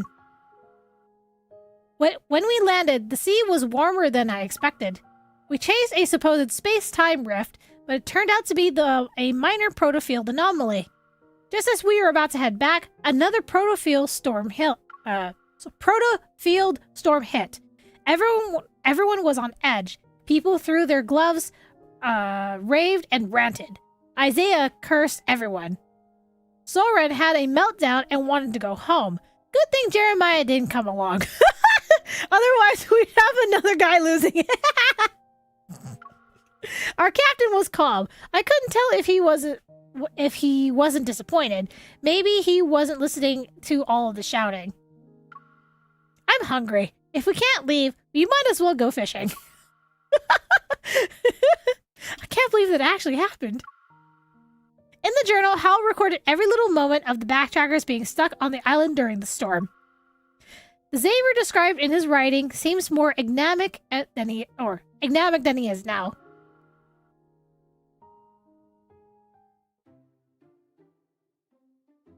Hey, yo, he's living up the beach life. Inside the guest house, we gather our things before heading out. Let's check out the beach first. I put on the fishy pair. Oh, hey, they actually put the sunglasses on him. I put a fishy pair. I put on a flashy pair of sunglasses. It's a must-have for any vacation. Do we really have to wear them? Why not? We gotta blend in, Xavier. Enjoy the moment. There are a couple of sunglasses. They're couple sunglasses? Or did I read that right?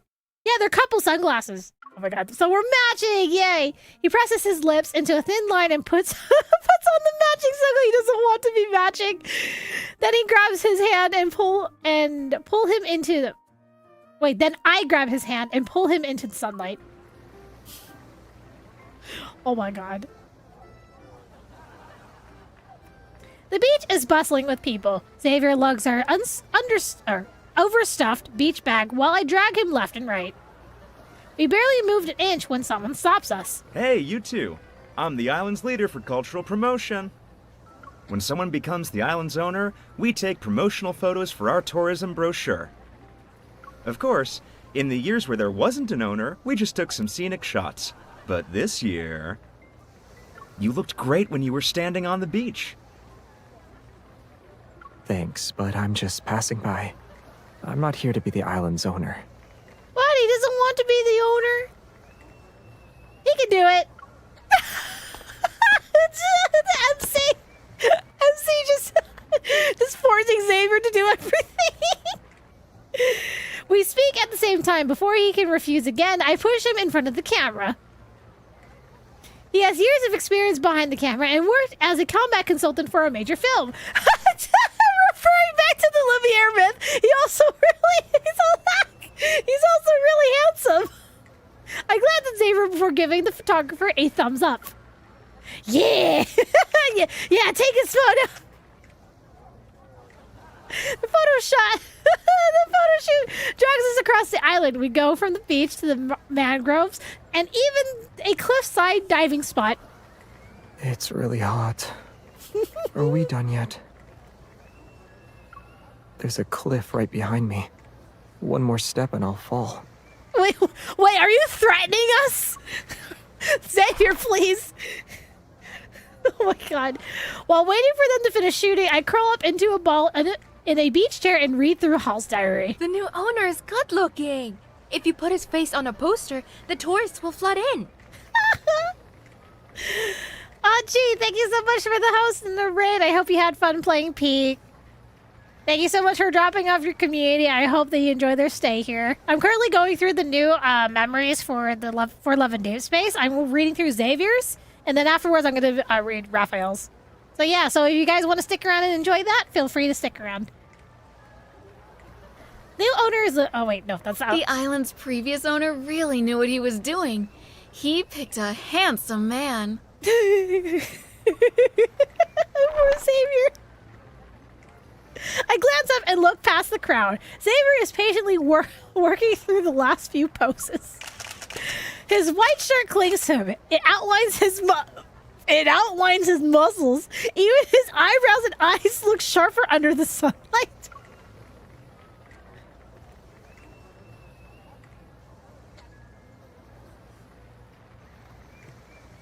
A few minutes pass. The photo shoot is finally wrapping up. With a blank expression, he walks towards me. Ever since you picked up that diary, you've been distracted. Look, man, I wanted to learn more about you through Hal, okay? I respond with a sheepish laugh and give him a coconut that was just opened. I was thinking, the island's previous owner must have really trusted you. He left the island in your hands. Maybe he had an unfinished dream he wanted you to carry? Maybe he couldn't bear to let a beautiful island go unexplored. Too bad we were stuck here during a storm and missed it back then. You're a great island owner. You already won over the locals. I think it's just his looks, though, that's winning them over. Just as I'm about to ask the photographer for some photos, Xavier grabs my hand and pulls me toward the cliff. Didn't Wait, you what? say you wanted to spend the summer with me? I'm just curious about your past. It's not my fault you have so many secrets. He looks at his soaked shirt. I'm pretty sure there aren't any more secrets. Wait! Why would you need to look at your shirt and then say that? What are you implying, sir? Then what do you want to do next? You're the island's owner. I'll follow you. Let's do something you're supposed to do in summer. I follow Xavier's gaze. In front of us is the island's most famous cliffside diving spot. Ready?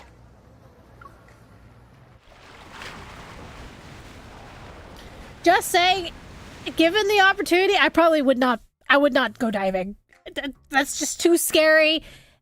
If you fall from a high enough spot when you dive, the water basically becomes concrete, and yeah, you're gonna not survive And if you do survive, you're definitely gonna have some broken bones. I'm just saying. Anyway, I realized his plan when we reached the cliff's edge, but it's too late. Ah! He pulls me along as he jumps off the cliff. We fall into the sea with a splash. The ice-cold water envelops us. The world around us explodes into a rush of air, sea spray, and sunlight. He surfaces and grabs my colorful sunglasses that are now wet. He puts them on my face, and gives me a rare smile. Now this feels like summer. Key. I still need to buy. I still want to buy those glasses, man. I really do like those glasses. Tradewind Island, Day 3. I managed to rescue the I managed to rescue the Earth recording device and asked everyone if they wanted to walk around the island with me. No one responded, or nobody responded. Then the captain said yes. We spent an hour recording the songs of the island's birds. For a moment, the sky was clear. I realized the breeze here smells sweet. It's like the scent of fermenting fruit.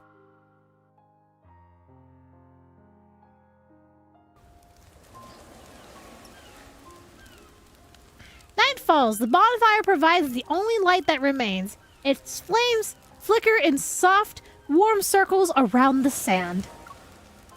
Xavier crouches by the fire. He carefully turns the food over the grill.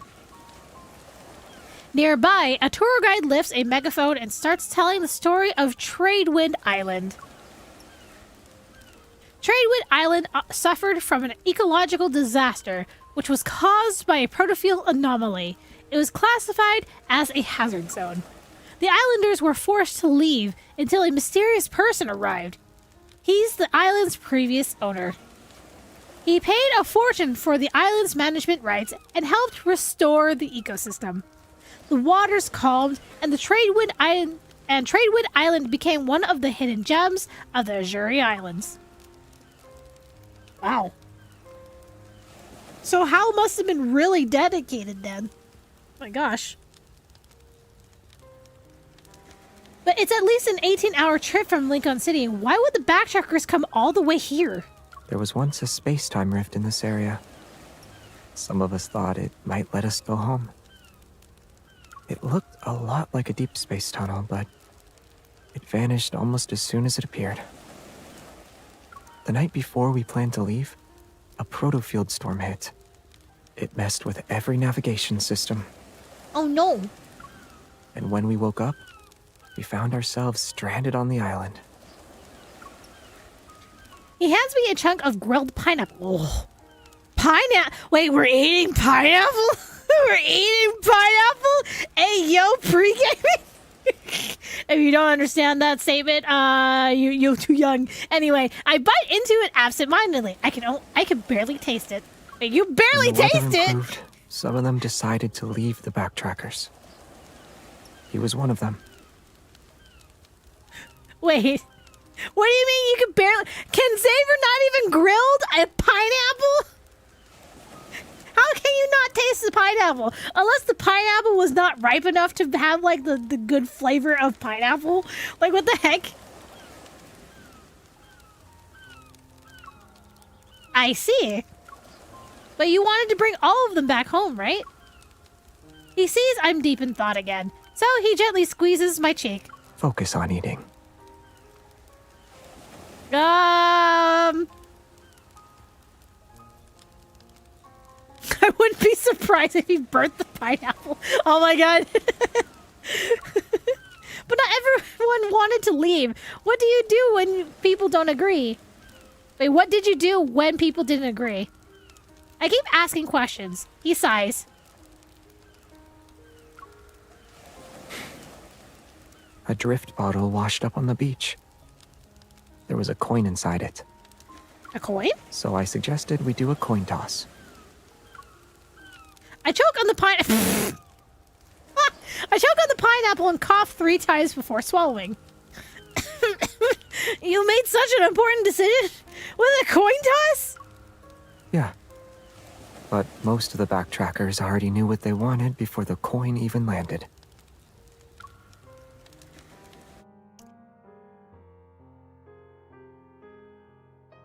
Tradewind Island, Day 5. It rained again tonight. I couldn't sleep while laying on a pile of leaves, so I tried to fix the beacon. No luck. I ended up walking around and headed to the forest. Its trees have red leaves. At night, they glow faintly. It's quite the spectacle. It reminds me of the reflectiveness of back home. It reminds me of the reflect vines back home. I think when we first started this journey, we believed that we were going to leave those grand epic lives. Or live these grand epic lives. And when we... oh my god, I can't read. And we thought that when we returned to Philo, we'd be hailed as heroes who saved our planet. But he didn't think so. Earth's not so bad. You just can't predict the weather or control the hearts of the people you're with.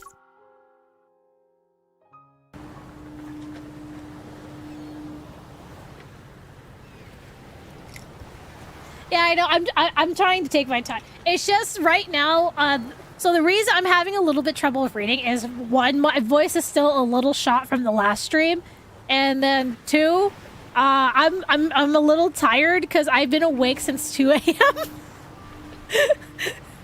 I've been awake since 2 a.m. and it's 3:45 almost p.m. right now for me. So like I've been awake for a while.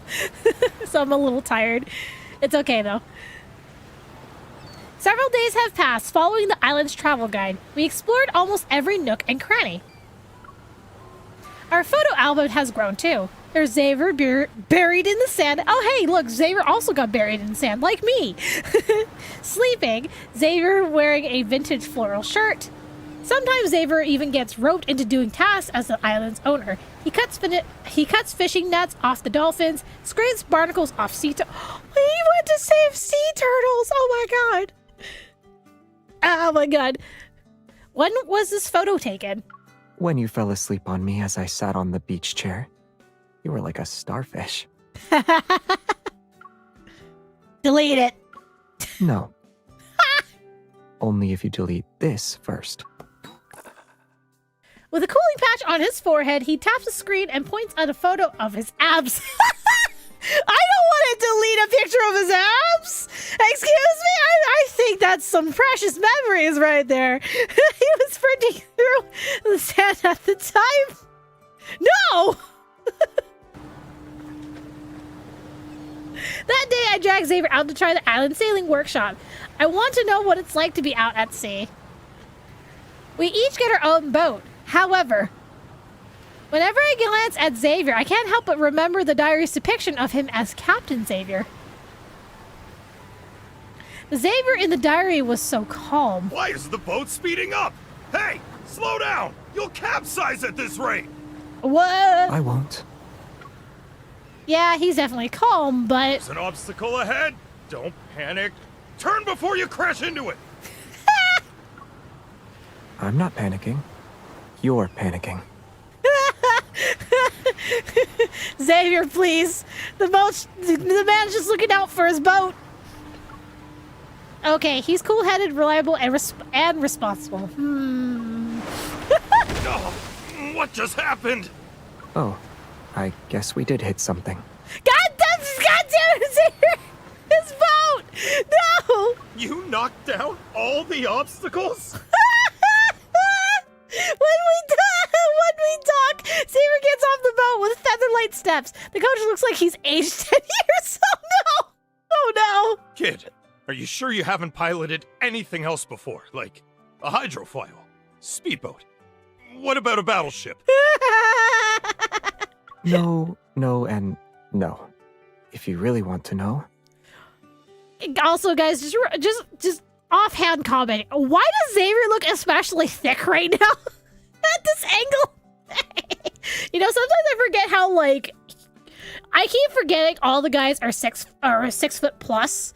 And, Xavier, I guess it's his face, or I guess it's also his demeanor. He always seems like mentally, like my mental image of him, he seems like skinnier than all the other guys, but he's ripped as fuck. He definitely has like a sleeper body because he's always like covered in hoodies and stuff like that. So you never actually see it that often in comparison to like the others. So I'm like, I always forget how fucking huge Xavier is. I only piloted a spaceship.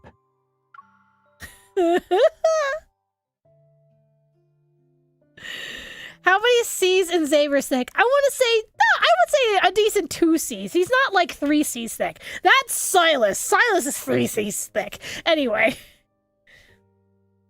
Tradewind Island, day 10. The protofield anomaly is gone, and the sky is clear. We got the boat engines working again. Isaiah said he was done with dragging a dead weight around and wanted to split up. No one argued. Finally, the captain suggested we do a coin toss. It was tails. I noticed Soren breathes a sigh of relief. Everyone has their own path to walk. I guess it's not a bad thing. Later that day, I asked our captain a question. If everyone else leaves, will he keep walking the same path? He didn't give me an answer. He just said that the stars He just said the stars here look different from the ones in Philos. They were more beautiful than he imagined. Back then, he didn't understand. Hello? I can't read that. Back then, I didn't really understand what he meant. Now I'm starting to get it. Why is that all the way at the bottom, like underneath the UI? That should have been a new page. Like, come on. Anyway. I had to look at my iPad to read that because, my God, I could not see it on my PC with the way I have. Cause I have things in front of my monitors that's for like decoration that gives me a serotonin boost every time I look at it, i.e. all of my Zane merch, and like the bottom of the screen is slightly obscured because of that, so that's why I had to look at my iPad to read that last bit. Boundless waters blurred the line between the sky and the sea. Sunlight melts the waves as they transform into an expanse of shimmering blue. I'm sprawled on a pool float at the pool's edge. My fingertips brush against the diary's last page. In the end, Hal chose to stay behind on this deserted island and become an ordinary person.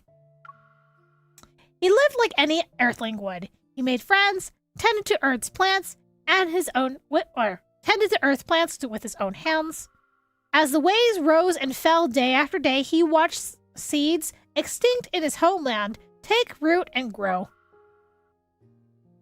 This island became his anchor in the endless expanse of the universe.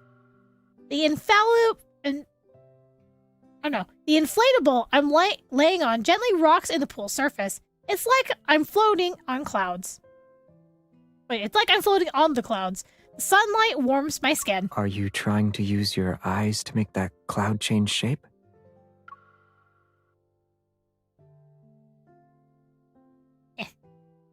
I take the watermelon juice Xavier hands me and finally look away from the sky. When I closed my eyes and emptied my mind, I felt almost weightless. Is that what it feels like when you're traveling through space? You're still thinking about the past, huh? He pulls over a raft and lies down beside me. Because of the languid heat, he speaks slowly. Some storytellers never finish their tales. They make you guess the ending yourself. After surviving the turbulence of space and walking on the most rugged of roads, how could something as trivial as a coin toss tear them apart? Confused, I put the diary down near the end of the pool. Xavier turns his head to look at me. He's languid and calm. What do you think should have happened? My mind is filled with every cliche farewell scene from every movie I've ever seen. A dramatic standoff in the middle of a stormy night, a final tearful goodbye before parting ways. Former comrades who fought side by side are turning their backs on each other. Just as one turns away, another raises a gun. I'm so caught up in the drama that I grab the water gun on the raft, dramatically load it, and aim it at him. I see. On the ferry, you binge-watched a lot of those action movies made in the last century. Oh, is that what spurs the water gun fight? He sighs, rubbing his brows in exasperation. But he doesn't even try to move my weapon away. I'm sorry to disappoint you, but the backtrackers didn't have any dramatic betrayals or a history bathed in bloodshed. We were just a group of people who happened to walk the same path. Then we eventually chose different roads. Yes, guys, remember, stare respectfully. But why were your choices always different from theirs? Because, guys, he had a different goal in mind. He looks at me as if he's trying to find the right words. For a moment, the air between us feels a little heavier. I playfully narrow my eyes and press a water gun against his chest. Really? You didn't even have one dramatic bloody showdown like... Xavier, tell me where the protocore is, or else. We're standing so close, our breaths mix in the sunlight. He leans in and grips the muzzle of my water gun. Will you shoot me if I don't talk? Ha! They covered him in water! Eat your heart out, chat. Xavier is stunned. He only fully registers what happened after the water falls from his hair. Seriously. He lowers his gaze. Although he sounds calm, he's already reaching behind him for another water gun by the pool. Game on. Water drips down his cheeks, both cheeks, as he narrows his eyes with the deadly focus of a sniper. He raises his water gun. It looks like he's about to get serious. A stream of cool water leaves his gun and whizzes past my ear. Remember, guys, we're playing with toy water guns. He's not using any sort of other water gun. I'm just saying. That was close. I whip out my water gun around and fire back. Water explodes in the air as he chuckles and dodges. He barely even sidesteps. My quick shots arc and hit him on the side. With a playful grin, I keep up. But his steadfast gaze is making me nervous. I'd be nervous in front of him, too. This is starting to feel too intense. He yanks the rope connecting our boats before I know it. I end up in his water gun's range. You're very vindictive. I can't go easy on you anymore. Oh, please don't go easy on me. I could take a little bit of rough housing. Sunlight hits the pool and my heartbeat follows the sea breeze. Heavy with tension, everything freezes for a split second. Right back at you. I won't hold back either. Let's see who has the last laugh. On guard! Draw! Whatever the terminology is. Hell yeah, let's go!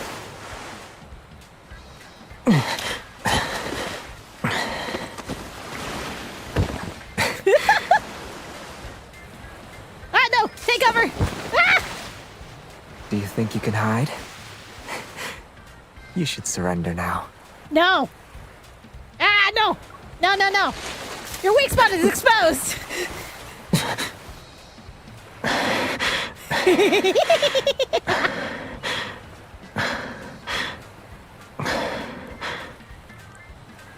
Any last words? Xavier, I'm going to... Pew pew! Wait. Oh no, I'm out of water! Oh shit! Uh-oh. Defeated. No! Oh! No! You can't beat me with that. This battle is over. Give up. Darn it! I'm taking your boat! You're the one who broke the rules first. The gun is mine! Give me the gun! Hiya!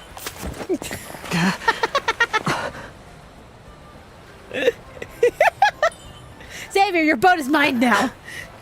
You only care about winning. You don't care about me at all. Getting it the how that was so fast. How did you expect me to read that? Getting emotional is the worst mistake you could make in battle. Huh? Wait, what? Huh? Oh no, we're drifting off. Ah, shit. Oh no. Someone let their guard down. Oh, come on. What the heck? Whoa, holy crap. You're giving up. Then I won't hold back. Oh my God, you're doing this now? Ah. You walked right into my trap. Uh-oh. Uh-oh. I don't think that wall's high enough. Are you okay? Oh, okay. Oh my God, that was close. Oh wait, there's... What? What? No. Grab. Oh, shoot.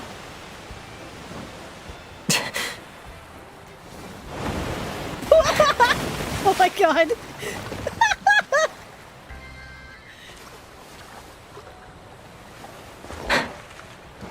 That was Being close. emotional for a fight is a mistake, no? I realize that, but I always want to stay by your side, no matter what.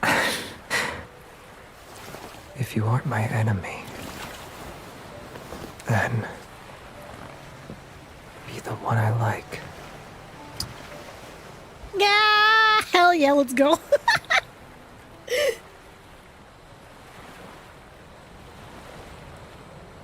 The final night. And don't worry, guys, we'll go back through the Kindled again to see the other alternate. Before we leave, Xavier returns to the island's management writes to Leo. Leo is slightly disappointed, but he doesn't say anything. To Xavier, this island was just another stop on his journey. I thought we'd say our goodbyes and leave quietly, but as evening descends, the island comes to life.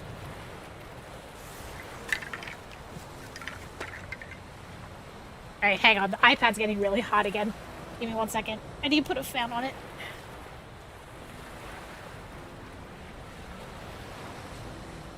Jeez, loving Deepspace.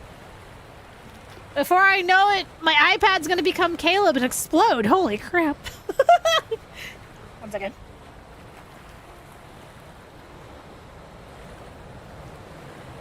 Wow. Okay. Lights start to turn on along the coast. Banners and strings of whoops. Oopsies. I accidentally tapped the screen. Banners and strings of seashells sway between the trees. They chime softly in the wind. The air is filled with the sweet scent of coconuts and flowers. Children tug at our hands and excitedly shout in the island's native language. Are they saying goodbye to us? It's not goodbye. In Old Philosian, it means see you tomorrow. Rings of fire dance along the shore. Someone starts beating a hand drum, and its rhythm syncs up with the waves. Crashing against the shore, it speeds up. The young islanders start dancing. At first, we just sit and watch, but we are pulled into the crowd and stumbling with awkward steps before we know it. Before the bonfire dies, someone hands us 2 amulets strung with seashells. Others put flower crowns on our heads and offer sweet island wine. Have a safe trip. May you have a wonderful journey. Come back and visit us again someday. No one here cares if he's a tourist, the previous island owner's friend, or the new owner of the island. To them, we're just 2 travelers passing by. Oh, right. Here's one more important gift. Another important gift? My great-grandfather said that if his friend was by himself, the house would be his. But if a man and a woman visited, this would be given to them instead. Huh? Leo opens a small box. Inside it are 2 bracelets handcrafted with seashells and moonstones. It's an island tradition. Before you leave, you have to wear these, or else you'll lose your way. Aw, that's a They're nice a little gift tradition. for an old friend, and a friend you're not sure you'll ever see again. My mind goes blank. Inside the box, I spot names faintly carved into the moonstones. I see Xavier's name, but mine is there too?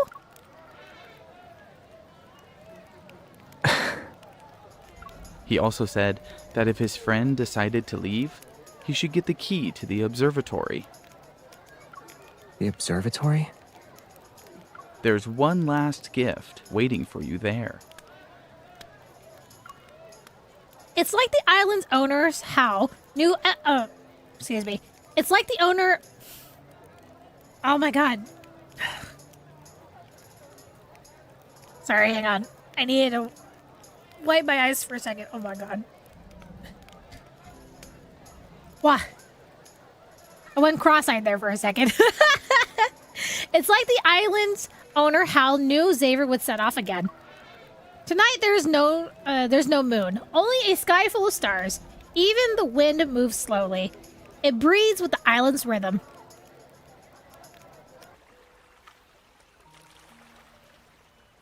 Once the bonfire disappears, Xavier walks over. He pushes an old bicycle. Old bicycle? I borrowed this from the old man who sells coconut cakes. He said it's a token of gratitude for improving his recipe. Xavier improving a recipe? I X to doubt. X to doubt.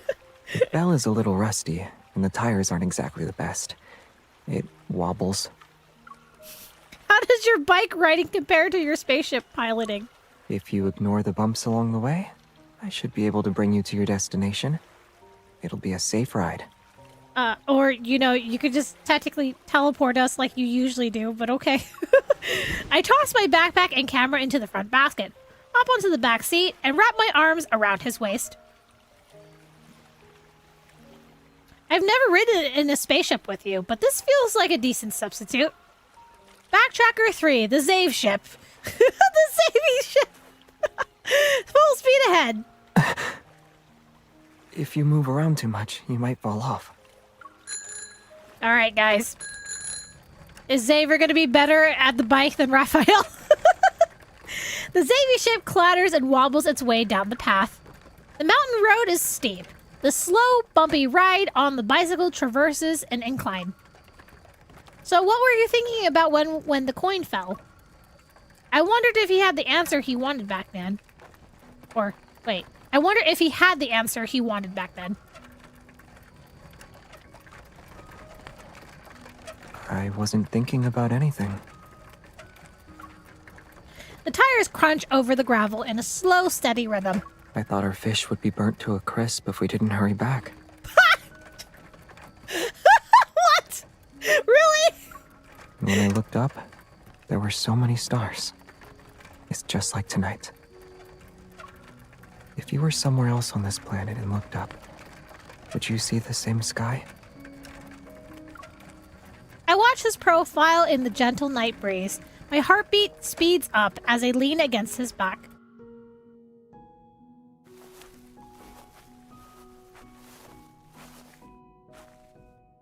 After a long stretch of gravel, the white dome of the observatory appears at the top of the hill.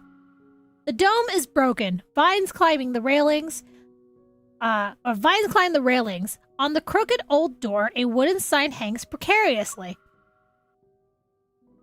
To those who are busy saving the world or destroying it, my dear friends, here stands the doldrums, the calmest place in the world. If you're tired, take a break here. No matter where you are, just look up. Guiding starlight will light your way. I turn to look at Xavier. He's staring at the words. There's no reaction, not even a flicker of emotion in his eyes. Let's go inside and take a look. This gift is for you too.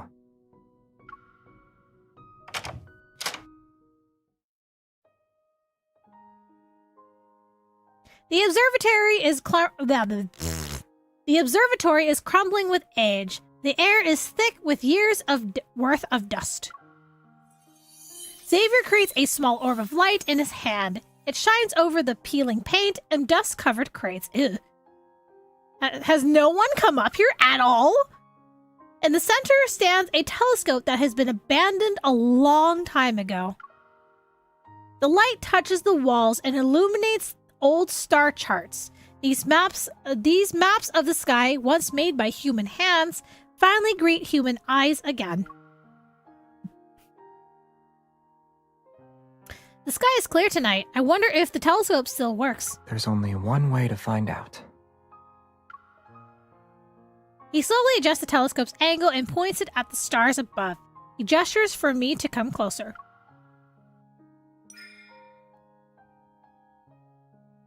Through the old glass, the stars look frozen in place. They're so close that it feels like I could touch them.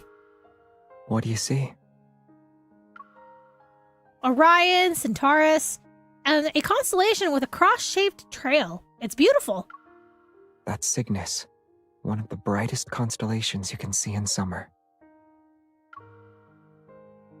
Man, I wish I could go stargazing like this and look at the sky like this.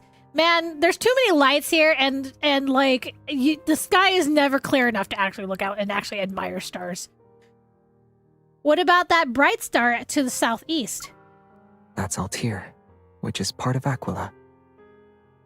It's one corner of the summer triangle. Oh yeah, the background does also remind me of the room. I believe it was the room 4 that had like that telescope room. I should know, I played it like within this last year.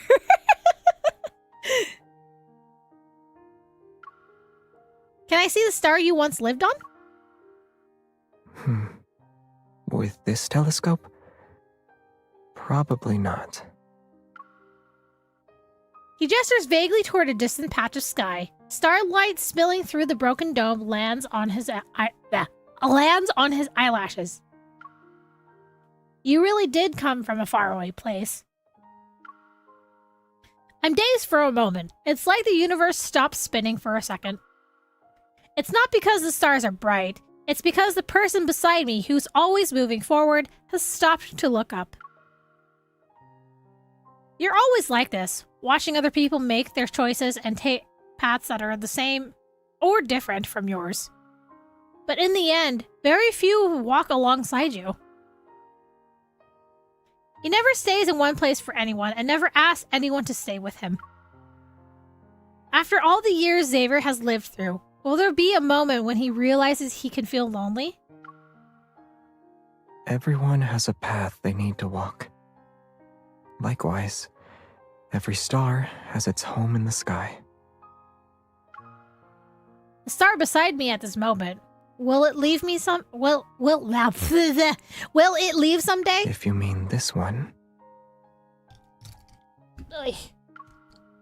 Xavier turns toward me. He leans in, resting his chin on his hand.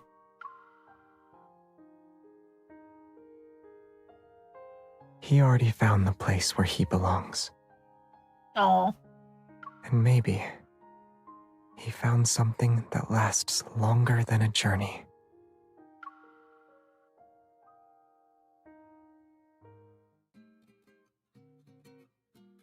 Fate only brings people together for a moment. In the end, our choices take us down different paths. But maybe leaving isn't really leaving. It's just going in a different direction.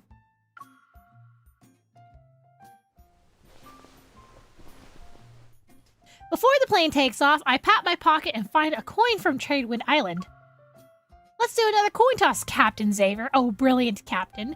What should we decide with it this time? Who washes the dishes at home? Who feeds the stray cat downstairs? How many Lumiere collectibles we should buy for my place? Wait, what? He actually wants Lumiere collectibles for his place? I thought he was jealous and hated them. I thought I was the one calling the shots. You're so bossy. Then let's use it to decide what we'll do first when we get back to Lincoln City. Heads, we go to my place and watch that time traveler movie we talked about. Tails, we both go home. Wait,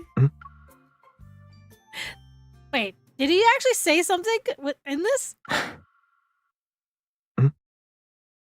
Wait, that's it? What was that noise? Okay.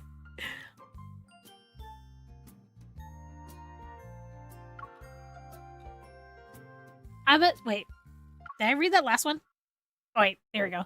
The coin traces an arc through the air as it spins as it falls. We reach for it at the same time. I'm a second too slow, and he takes it as if he's planned this beforehand. Hey, what was that for? We've been together for so long, you rubbed off on me. so I'm a little bossy now. It doesn't matter if it's heads or tails, though. When the coin lands, no one will walk away from him. Aww.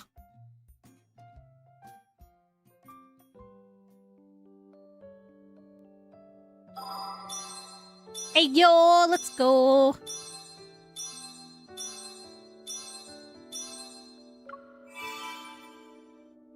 Alrighty, we're gonna go back through and go take a look at the kindled part.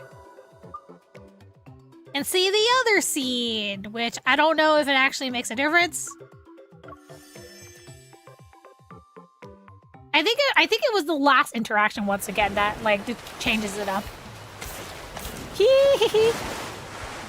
Also, I would like to see this scene again anyway, so I can make different choices.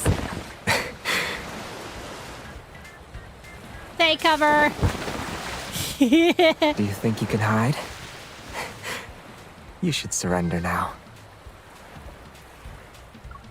Ah!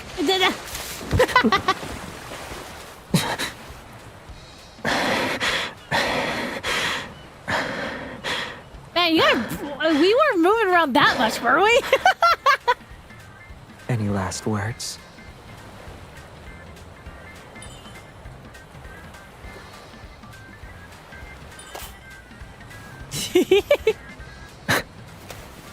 Defeated.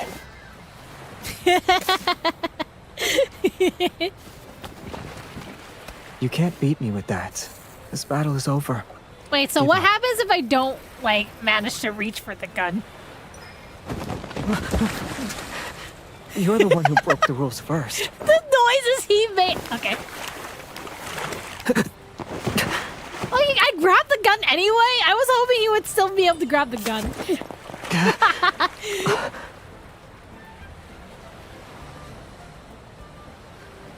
Yeah, come on.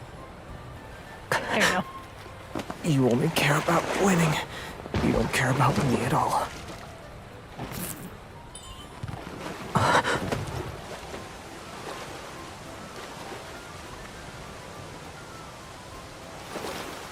Someone let their guard down. You know, with a water slide like that, I'd be so afraid of getting suddenly, like, launched off the outer edge of the slide on the curve. Nope. It happens anyway. What the heck? Right into my trap.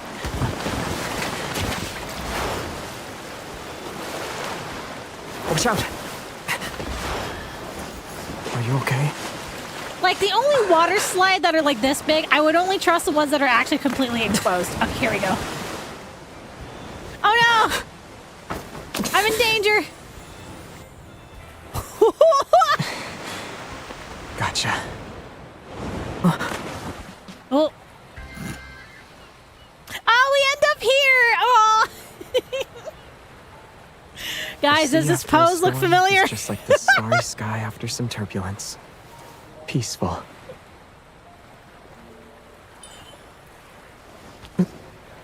Our boat capsized. Oh, come on. Someone will always reach out to me when I fall. What did she say? Our boat capsized and we fell into the sea. Are you happy? You're happy about that? Oh, okay. That's enough.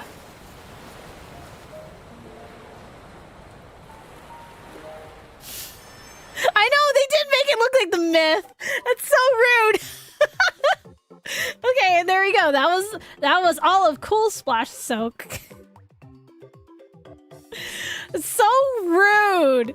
Like, it makes me wonder if all the kisses we get in this is how we're supposed to, like, how MC dies in all the myths.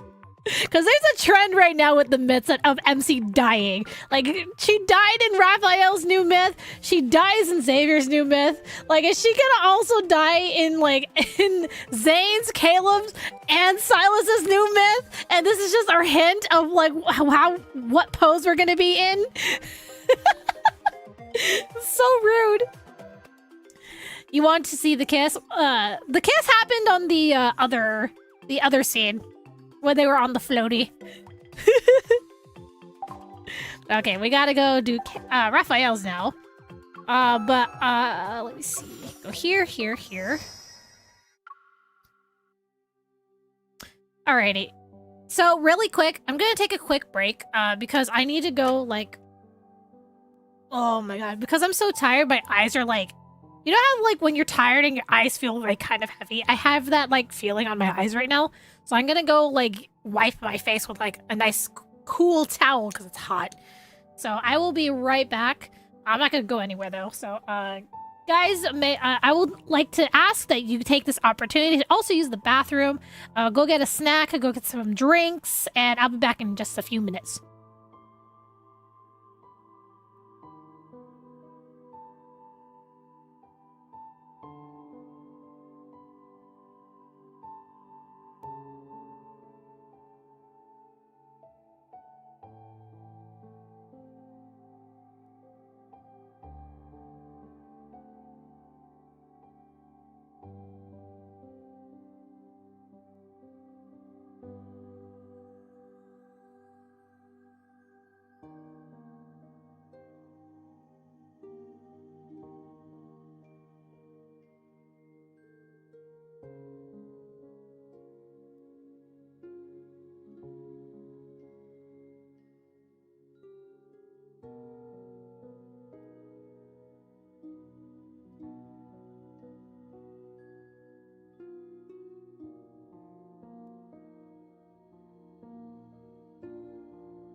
Wow.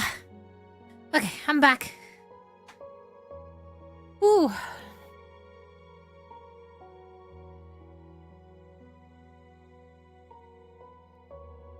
Let me just get my headphones in.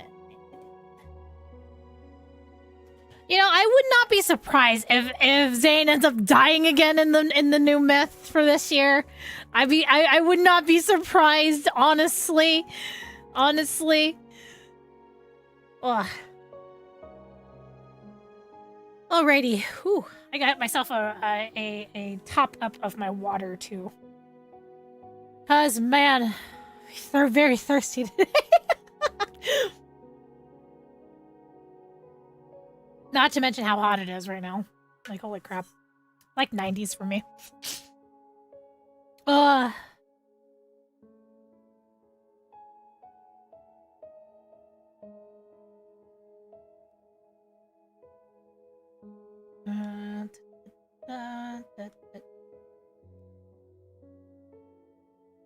One sec, chat.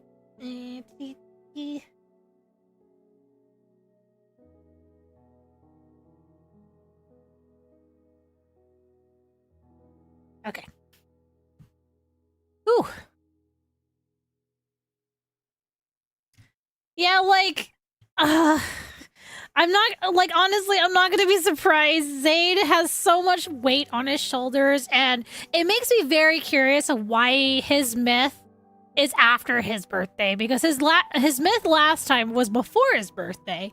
So to me, that means there's some story content. Like, okay, with all the memories that have released so far and the myths and whatnot, what I've noticed is that some of the myths have context that you need to get from other memories to understand the new myth. So I have a feeling with Zane's birthday memory this year, it's gonna play into something to do. I have a couple ideas.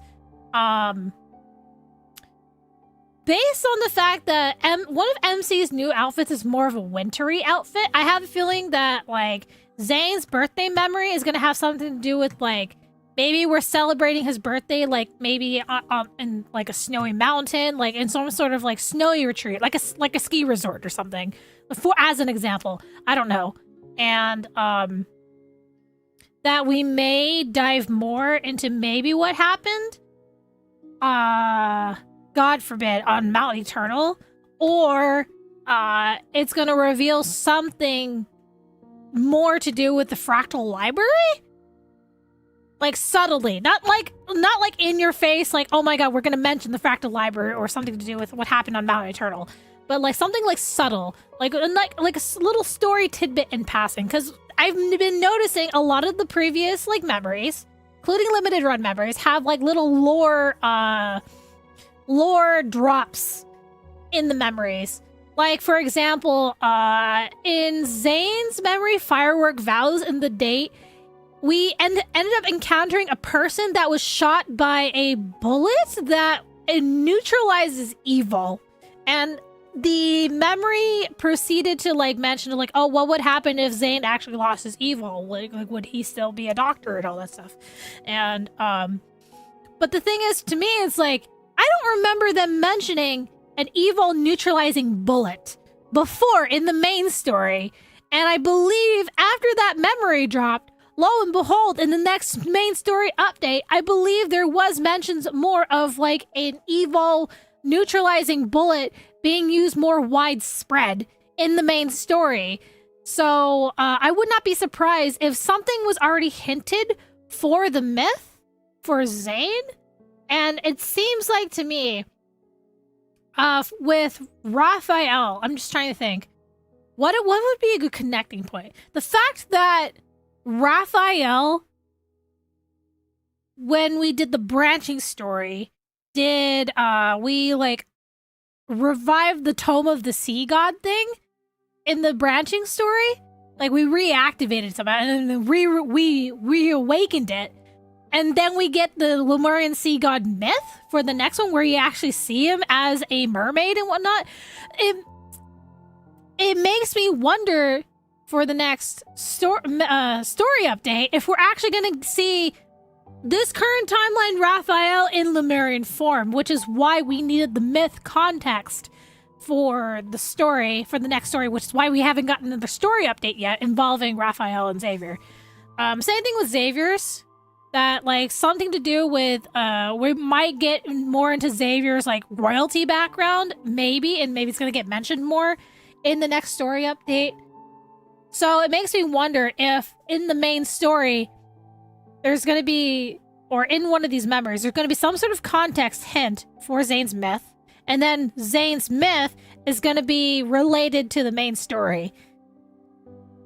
So, like, there's, like, a lot of connecting points, and it just feels like a web of just connecting pinpoints everywhere. Well, like, we're still missing stuff, which is why they probably have to space out the story update and also myth update a bit. Because I remember last year, the myths were almost back-to-back for at least the first three. Because Rafayel, it was, in order, it was Rafayel's and Xavier's, and then Zane's. And then Rafayel and Xavier's, they were back-to-back months, and then Zane's was like 2 months later after Xavier's myth. So that's why I'm suspecting that we will be getting the myth next month after Zane's birthday, but at the same time, I'm going to be crying because my wallet is going to absolutely be killing me, because that is a double Zane event in a row, and I'm like, my wallet. And we got branch stories from the main story last year. Yeah, so the branching stories, if we get another set of branching stories, I feel like I said before in the last stream, we might get it in like probably in fall time. My wallet is, yeah, I'm saying my wallet is also upset. It is also upset. Like, bro, so many things, and I just want to experience all the story. I low-key wish I got like 100% sponsored by Infolds, just so I could like at least go through a story and do like lore stuff and without it being too hard on my wallet. And I just make free quote free advertising content. I'm technically already free advertising for Infold, honestly.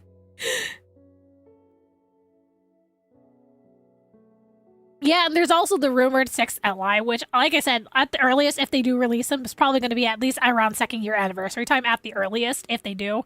If not, I would see the next possible date for a 6th LI debut is probably summer of next year. Viewer full of Rafayel main. Yeah, like, Rafayel mains have it really rough in the beginning of the year. For sure. Because, like, they have his birthday, and then they also had those solo banners and the multi-banners and his myth, because he's the first myth to show up. Yeah, there's a lot, but anyway. All right, well, let me take another sip here. Oh, so much water. So much water. Okay.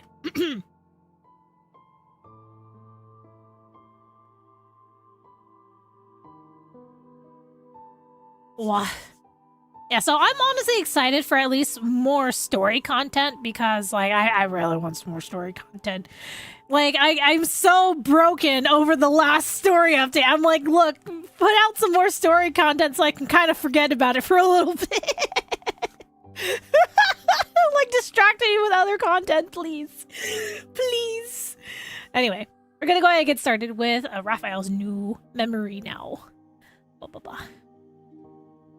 Alrighty. Rafayel's Heatwave Torrent. Summer vacation is here, but despite our travel plans, Rafayel and I have yet to set off. Wait, what? Why? Overwhelmed with too many choices? Choices? Like, how many choices could you have? The heck? What the heck? How hard can it be? They also still need to give us this outfit. I really want this outfit for Rafayel. Please, Info, give us this outfit. I love the painter's outfit with the apron. Please, Gib. A seemingly endless chorus of cicada buzzing and bird song fills the air. Oh god, cicadas are back, guys. Surrounded by every kind of travel brochure, Rafayel and I are sitting on the carpet. If we keep overthinking this, our summer will be over before we even agree on a destination. In other words, there's no reason not to leave it to chance. Yay or nay? Rafayel pulls out a notebook from the bookshelf and hands it to me. I recognize it immediately. It's his inspiration journal. It's gotten a lot heavier since your birthday from last year. The burden of responsibilities kept growing. It was bound to get a little chubby. Anyway, we'll let it decide for us. So, we're going here. Rafayel has already opened the journal. The page contains a blurry photograph of a light blue flame burning in the darkness. Its ethereal glow is hauntingly beautiful. Where was this taken? I think it's, the gas stove in my kitchen. Wait, what? That's a random picture. Okay. Our luck was very kind to choose a destination that's within 15 steps. I never would have thought a gas stove could make such a impressionable photo, though. Hold on. You actually believed what I said? Look, man, it's plausible. It could have been the pilot light. I don't know. He takes the journal from my hands and points to a small line of text at the bottom of the photograph. Azure Islands, Dorania's volcano. I visited this place for artistic inspiration 2 years ago. Yeah. You went to a volcano? I saw a brochure while walking around Azure Islands back then. My schedule was too packed, though, so I never got to see the blue flame in the photo. Everything worked out perfectly. Now we can experience it together.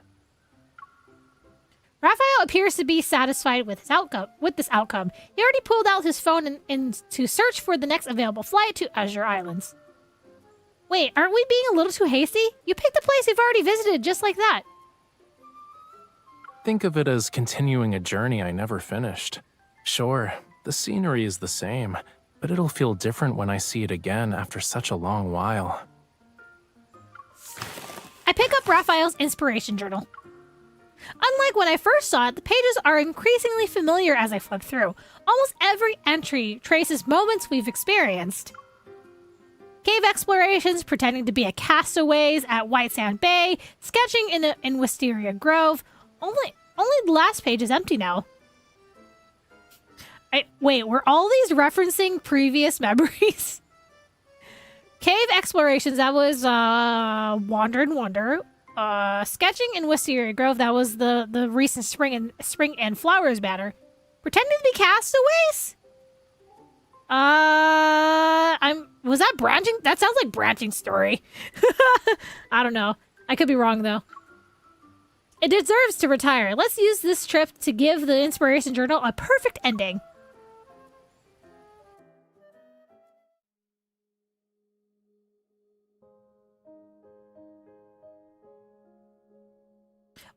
But the castaways, was it the last banner? It said specifically White Sand Bay. They weren't at White Sand Bay, were they? I don't remember. With the day's worth of preparation, we finally reached our destination on the afternoon of the third day. As soon as we get off the plane, a heat wave carrying the salty sea's moisture hits our faces.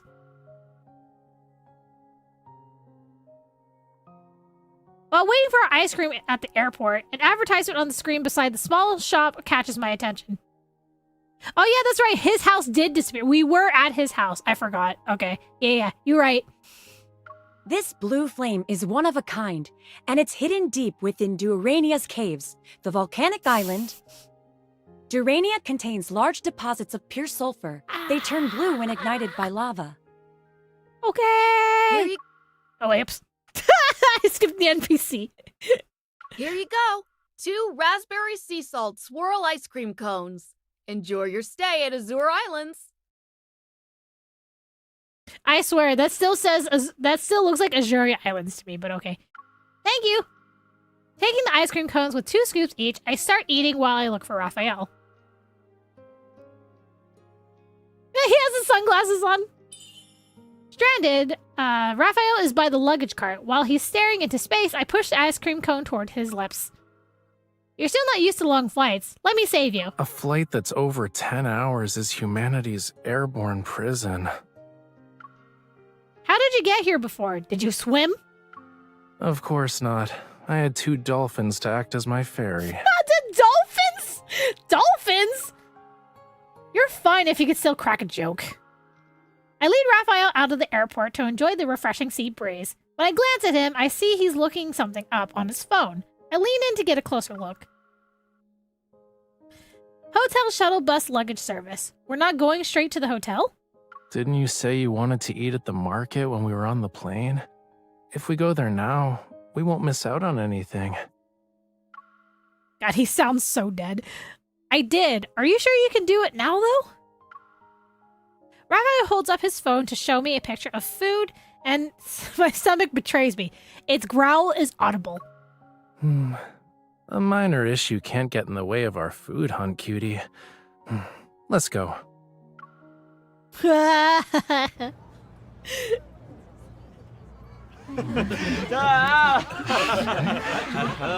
It's still afternoon when our plane landed, yet night descends over the island in the blink of an eye. Under the colorful lanterns, various stalls stand in neat, tightly packed rows. God, I hate it when the sound effects are so loud. Tourists weave through the crowd, their presence mingling with the spicy, aromatic scents of food. A lively atmosphere unique to summer beaches appears before us.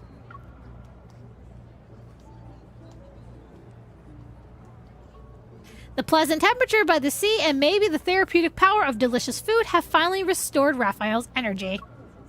That stall sells sago pudding, which has pearl-like bits and white coconut milk. It'd be perfect to eat after dinner. Wait, sago? I thought it was sago. Okay, whatever. The one next to it sells wooden ornaments. They were made by using techniques unique to local tribes.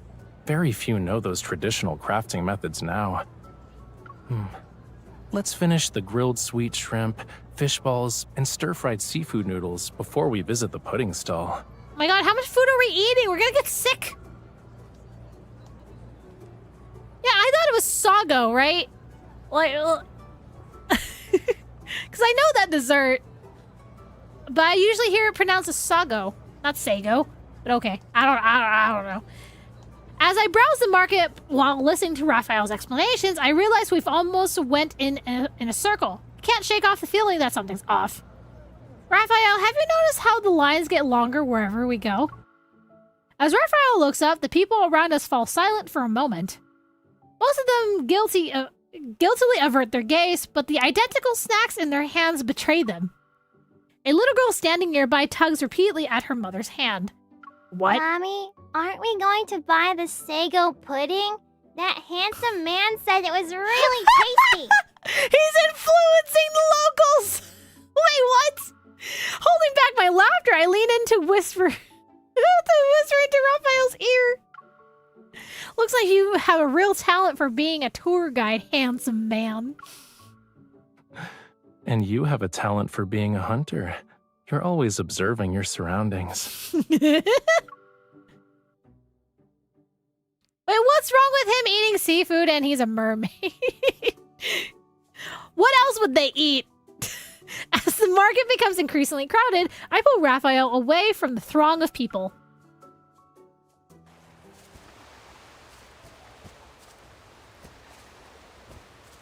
We walk aimlessly along the beach as our surroundings grow quieter. Eventually, we find ourselves beside a grove of wild coconut trees.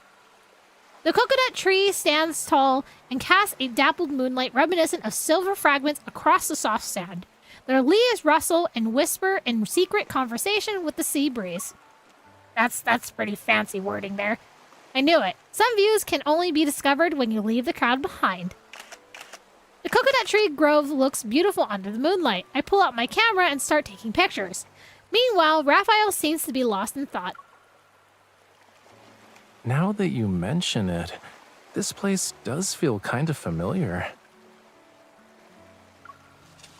Rafayel pulls out his journal and flips to the page after the blue fire photo. Sure enough, there's a picture of a coconut grove in the moonlight. I took a photo here 2 years ago as well. Doesn't that prove our taste and aesthetics are the same? What a coincidence. The thought of standing in the exact same spot that Rafayel once stood in 2 years ago excites me. I put our 2 photos next to each other for a comparison. The coconut trees have grown a little taller, and that part of the fence over there is gone now. You're playing spot the difference? Something about your photo feels like it's telling a story. Isn't it? Is it the lighting? In his photo, the moonlight has an unusually cool tone, and the trail of footprints can be faintly seen on the beach covered in shadows. It's evocative, but also lonely. Maybe it's because 2 years have passed. Even the moon has changed. Excuse me. Rafayel spoke in a gentle voice, and his words are washed away by the sound of waves.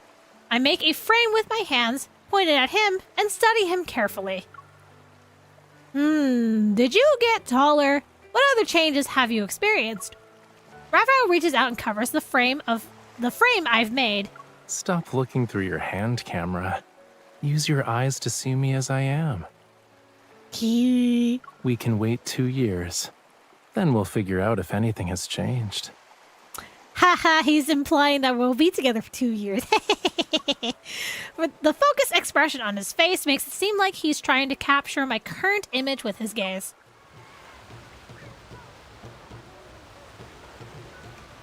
A burst of music pulls me out of my daze. I turn in the direction of the drums.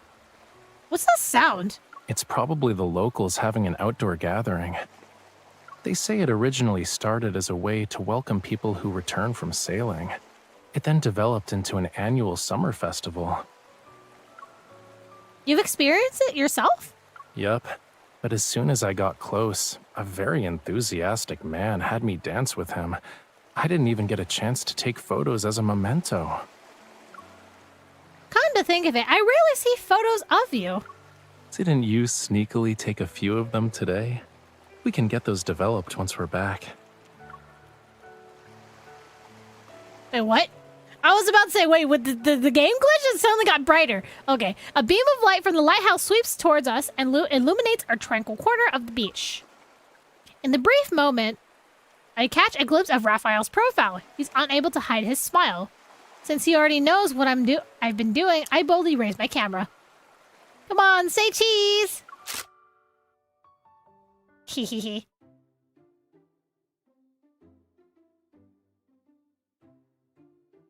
Back at the hotel, the heat wave has subsided. Twinkling stars dot the sky. After showering, fatigue washes over us. Rafayel and I collapse onto the soft bed. We're sprawled out like starfish. Mattress shifts. Rafayel rolls over and pulls me into his embrace as if he were an octopus. Just so you know, your human body pillow will go into a sleep mode in a second. I'm impressed. That's really fast for a shutdown. Hey, his robe makes an appearance. Hell yeah. I turn and find a comfortable position. Then I snuggle against him. Weird. All we did was eat and drink this afternoon. Why do I feel tired at the moment I stay in bed? We can only see the blue flame at night anyway. Why don't we cancel our daytime plans and rest at the hotel? We came all the way here, though. Can't just stick to the land when we're at an island resort. It'd be a waste to stay in our room all day. Not enjoying this view of the ocean is practically a crime. I know. If the ocean could hear you, it'd be touched by your unwavering determination. Camera rests on the bedside table since Rafayel had left it there. The camera rests on the bedside table since Rafayel had left it there. I pick it up. Even though we decided to save the blue flame photo for the last page of the journal, we also captured many beautiful memorable scenes tonight. As I struggle to choose between them, a photo I don't remember taking catches my attention. In a bustling marketplace, Rafayel stands in the crowd with his head slightly tilted. He's strikingly handsome in that moment. It's as if the lights are doing him a favor. Why are you smiling? His head suddenly appears over my shoulder. which startles me. For some reason, I feel like I've been caught red-handed, and I hurriedly cover the camera. I saw a bird I randomly took a photo of. Uh-huh. Yeah, of course. You know, everything about you screams suspicious. There's nothing? You saw nothing? And if this birdie is so interesting, why can't I see it? Raphael tries to grab the camera, and I dodge. With a twist, I pull him down with me. We tumble off the bed, we tumble off the bed before he can react. Thud!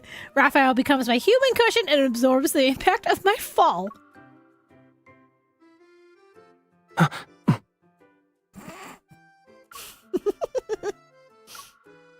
With a sheepish smile, I get up and crouch beside Raphael. He's laying flat on his back, and he hasn't moved an inch. I was just defending myself. You're not allowed to extort me. Extort? Extort? Who's extorting?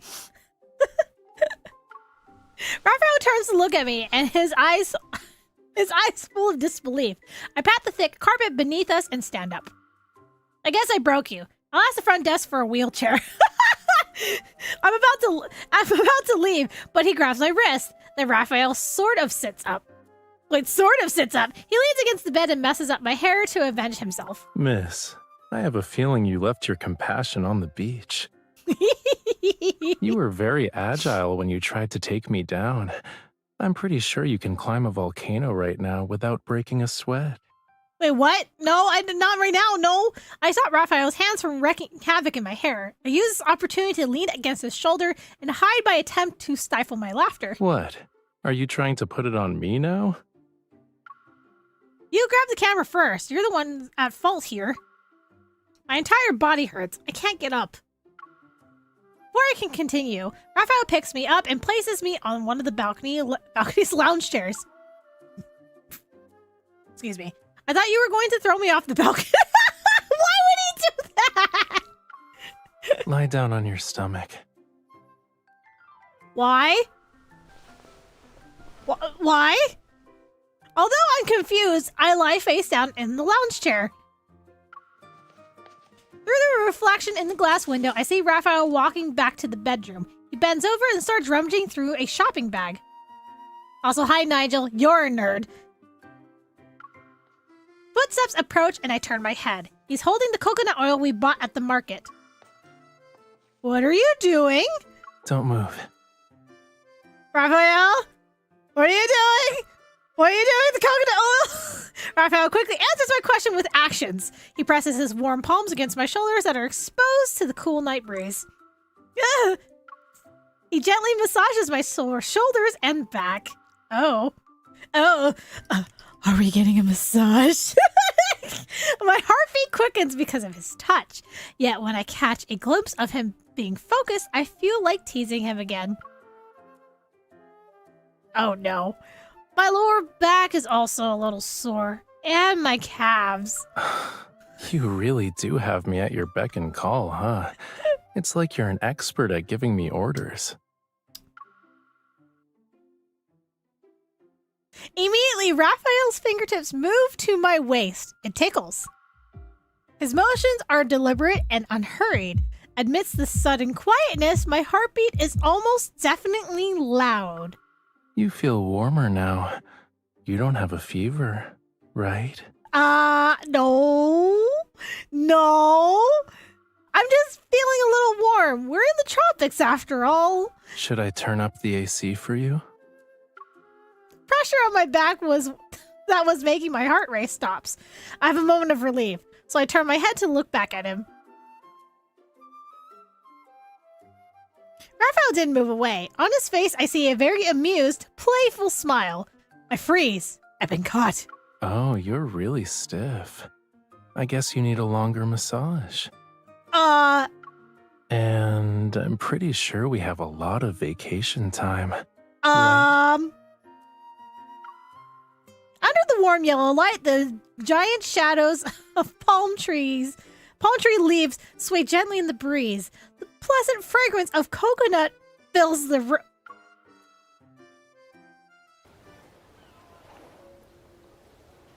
Oh my! That was a lot of coconut oil. Gee, I wonder why he used so much coconut oil. Was he being very thorough with his massages? Damn.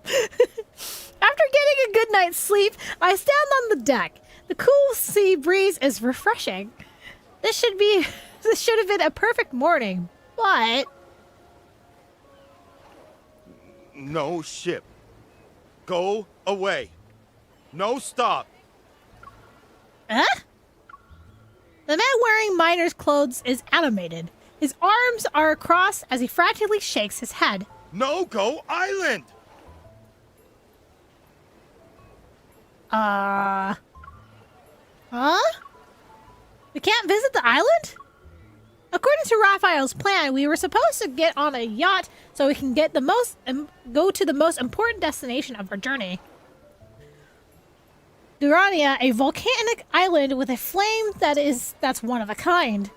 The blue fire can only be seen at night, so we plan to explore the island during the day. Who could have guessed we'd be stopped before even reaching the shore? Why can't we go on the island? I try my best to clearly articulate my words. The man understands my question and quickly responds. But I didn't understand it. He's saying we can only visit the island after 6 p.m. There are miners who work in the tunnels during the day. Okay, then. Ha! The workout outfit. Rafayel, who just got off the phone, walks over to me and looks thoughtfully at the miner. You don't understand... Wait, you understand the languages? Oh my god. You understand the language he's speaking? A little. It's the native language of the locals here.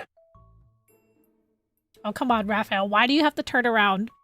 My eyes immediately traveled downward. Anyway. Thanks for letting us know. We'll come back after dark. The yacht quickly turns around and sails away from the shore. Our plans have been ruined. Unable to hide my disappointment, I keep looking back at the island. I guess the hiking poles are useless now. I should have asked in advance. I can sneak you onto the island by going underwater. Consider it my way of making up for my negligence as your tour guide. But isn't there a saying, good things come to those who persevere? Yeah? His comment makes me laugh, and out of the corner of my eye, I spot fishing gear at the edge of the deck and immediately feel better. Okay, Rafayel can officially resign as a tour guide for his negligence. I'll take it from here. As you wish. So, what's our next activity, Miss Tour Guide?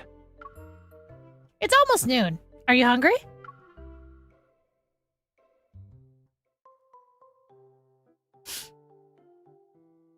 The yacht is anchored near a shallow reef.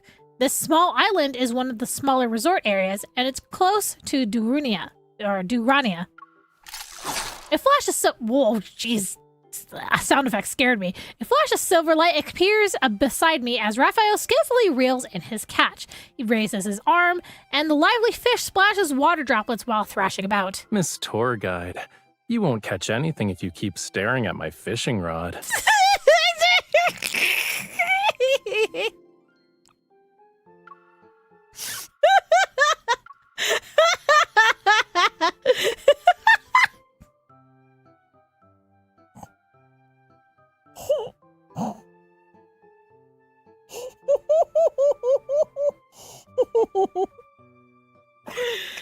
God fucking damn.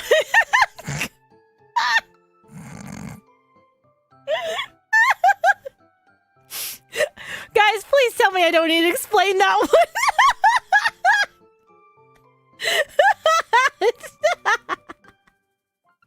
I really hope I don't need to explain why I favorited the line just now.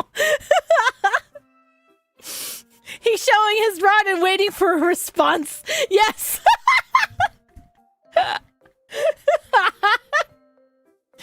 Okay. All right. Come on, Tama. Get your mind out of the gutter. I glance at Rafayel's container that's filled to the brim with fish. Then I look at the calm waters in front of me. I sigh.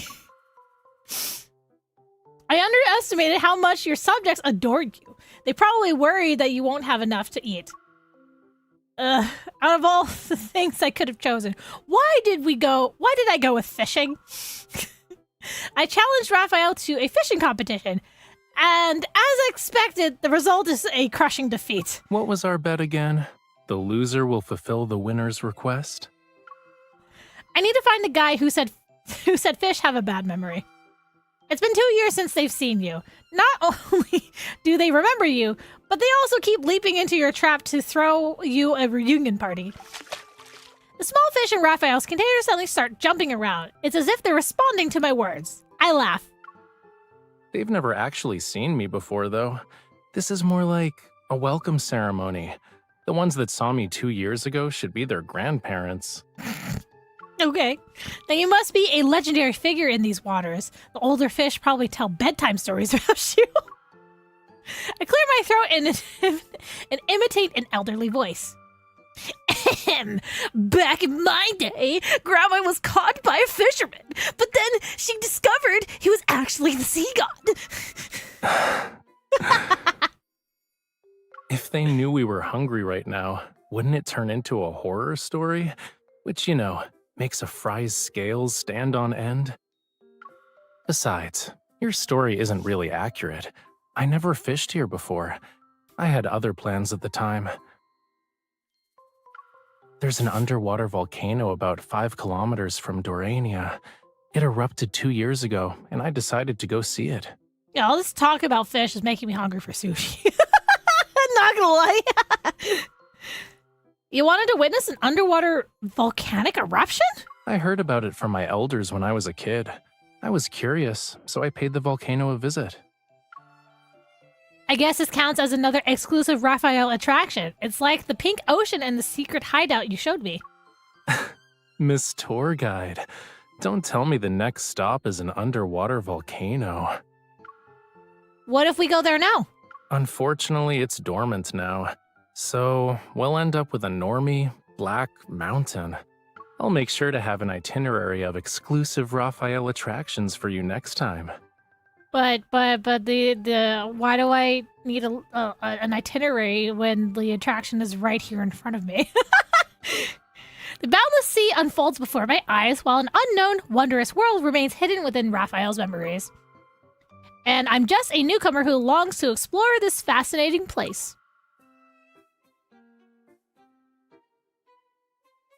Rafayel moves his chair a little closer to me and stretches his arms. What you thinking about?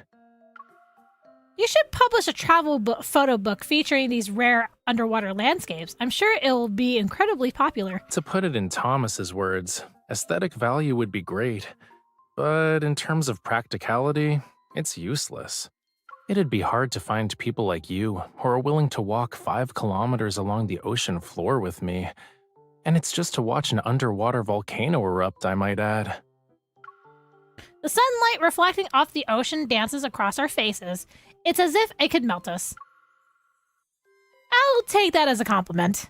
Of course it's a compliment. Witnessing these sights requires you to have good timing. Finding someone to share the experience is an even rarer blessing. Climbing snow-covered mountains at dawn to watch the sunrise is wonderful. Exploring mine shafts at midnight to see blue fire is amazing. Rafayel tucks strands of my hair that sea breeze has tousled behind my ear before stretching out his legs. He's just as relaxed as a fish leisurely gliding through the water after a satisfying meal. Sitting like this is also extraordinary. I nod. Then I lean against Rafayel and use this chance to make a request. Yeah, it's nice. So, can we forget about me losing the fishing competition earlier? Or can I grill the fish as my punishment? No. Why would I let you run away? Especially when we're on my turf. It's okay, cutie. I've already decided how I'm going to use this opportunity. Oh no. There's a limited time exclusive Rafayel attraction. The tickets are conveniently on sale nearby. It's a little dangerous, but it's also thrilling. Come with me. Huh? What is it? Rafayel picks up the tackle box and walks towards the grill. In response to my inquisitive expression, he points at the setting sun. We'll be watching the most beautiful sunset in the world at sea.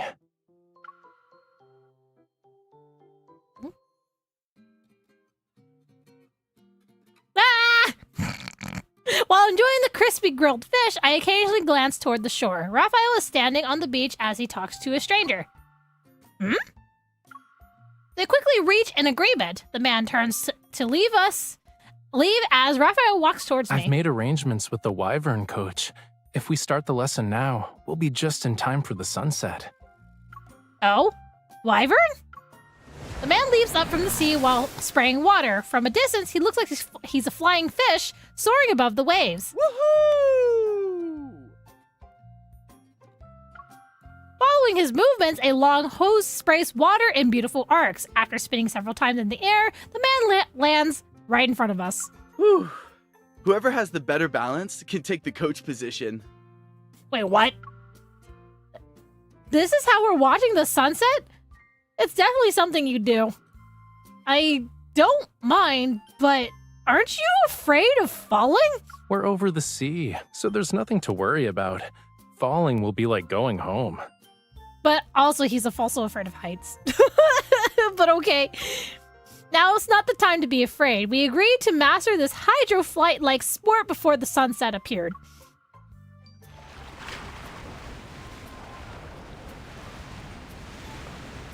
After learning some basic techniques for controlling the Wyvern, is that what it's actually called? Raphael and I step onto the control platform. If I'm the coach, I promise I won't fall into the sea. What do you think? Even if you do fall into the sea, I'll fish you out. What do you think? Our gazes meet and sparks fly between us. My frustration from losing the fishing competition motivates me to claim the coaching position. Do you want to make another bet?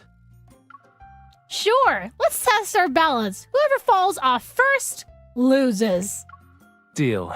And don't forget, you said that, not me. Is it cutscene time? Hey, it's cutscene time! Let's go!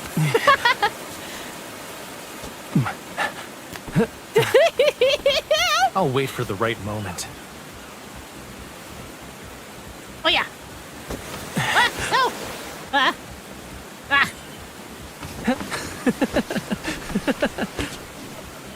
Stop tickling me. Please, stop. No.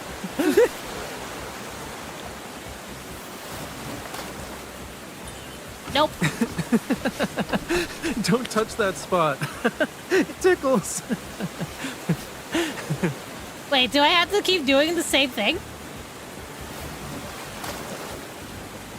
Oh wait, kick his leg!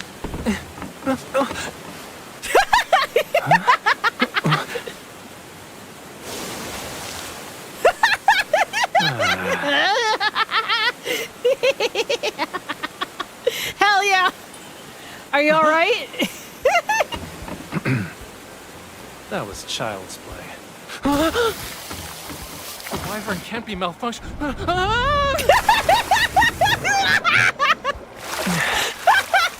facial expressions are so great. Yeah, malfunction. You jinxed it.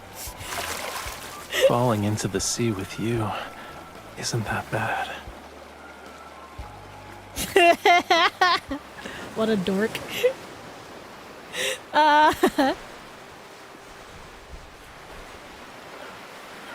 Don't move. It's not dry yet.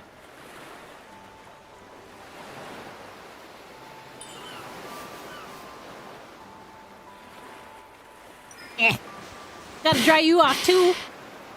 Is this easier for you? Also, how much are we twisting our back here, like, to look at him? It's already dry. Never mind. Aww. They say this is the most beautiful sunset. Our trip has been worthwhile. Why are you looking at me? Something's in your eye. Should I let you get a closer look? Oh god, so close. So close.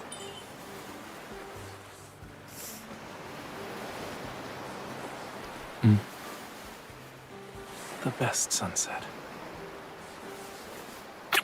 Hell yeah, let's go. Aw, so romantic. Oh my god. Not to mention really cute.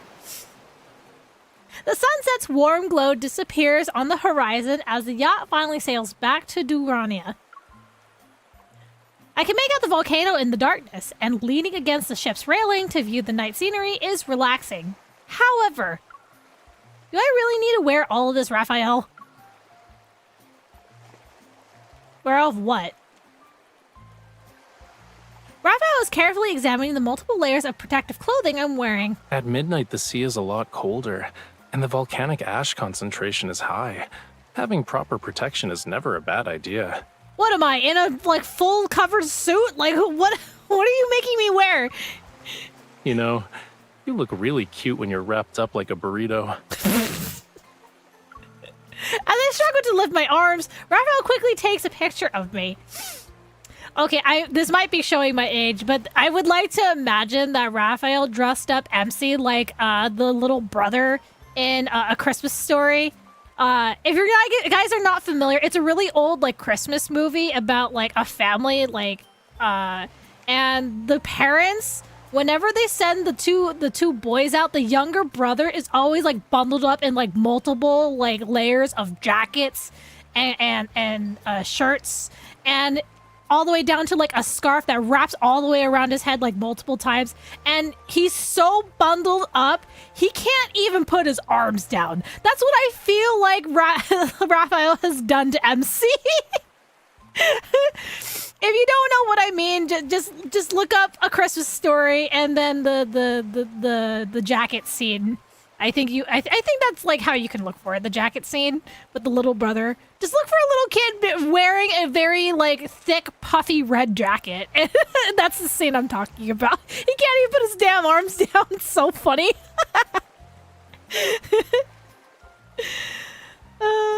As I struggle to lift my arms, Rafayel quickly takes a picture of me. This is your revenge, and you know it. Please. No one said only you could take touristy photos. Don't be a bully, cutie. I pretend to look fierce as I grab a protective suit and wrap him up nicely. Satisfied, Satisfied, I clasp my hands together. One perfectly round fishball coming right up. Fishball? Oh, Boris? We finally reached Durania before dawn. Far from the resort area, the island is eerily quiet. Even the constant rhythm of waves has disappeared in this area that's surrounded by mist. Our guide, an old miner, sways slightly as he leads us into the dense forest. He's holding a flashlight. The terrain has changed a lot over the years. The volcanic vent used to be hidden inside the mountain. Then we stumbled upon it while mining for sulfur. 1 second, guys. I was handed a menu. Are we sharing a pizza or getting our own? Wait, what's the deal?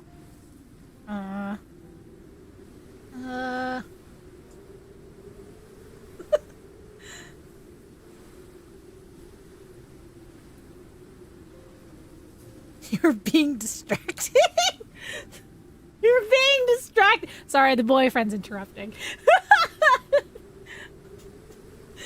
I don't know what I want. Guys, what kind of pizza do I get? Meat lovers, supreme. Pepperoni lovers, supreme. Veggie lovers, Hawaiian chicken pizza. Buffalo chicken pesto margarita. I am a bit hungry, yeah. Put that away. What are you doing? I'm so glad I don't have a camera out. Like, fuck, dude. You get me banned in a second. The fourth one. What's the fourth one? Let's see. 1, 2, 3. Oh, wait. 1, 2, 3. Super Supreme pizza. I don't know. I don't know if I want a Super Supreme. I also want something different. No, because that requires more thinking.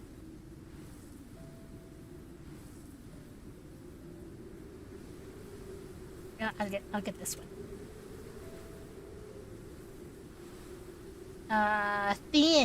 Thin crust. I don't know about you guys. I like my pizzas to be on the thin crust, mostly because I don't like chewing a whole bunch of the dough.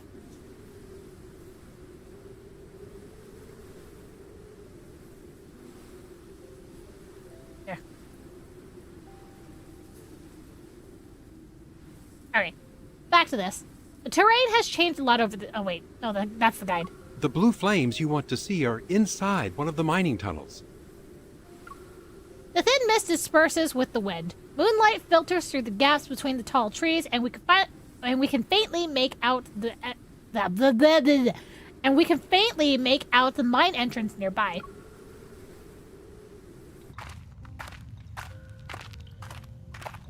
No, it's not this cave again. But now I'm flashing back to Caleb's memory. The mine shaft is deep and claustrophobically narrow. Its floor is covered with dust and loose stones.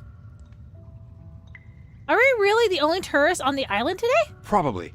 The viewing conditions are demanding and the path is difficult to traverse. Very few people will actually try to see it themselves. When we reach the fork in the tunnel, the guide suddenly stops and points at an even narrower passage. Follow the tracks as you go down. You'll know when you see it. I'm only responsible for taking you this far. Don't linger too long, and make sure to return the same way before daybreak. Really? You're gonna just let us continue by ourselves? The guide leaves. He leaves? We continue walking on the rough, uneven... I'm sorry, worst tour guide ever. Like, why would you let us go out on our own? That's not dangerous. That is so dangerous. Like, my God.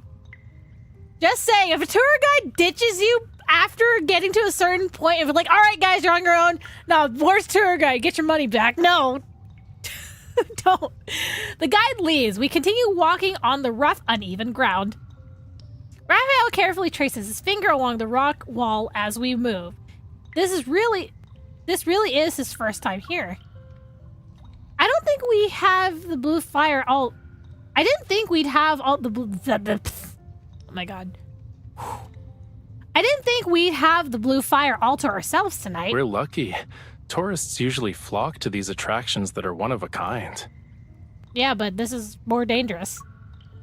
When you couldn't visit this place, were you disappointed when you left? Maybe a little, but I had more important things to do.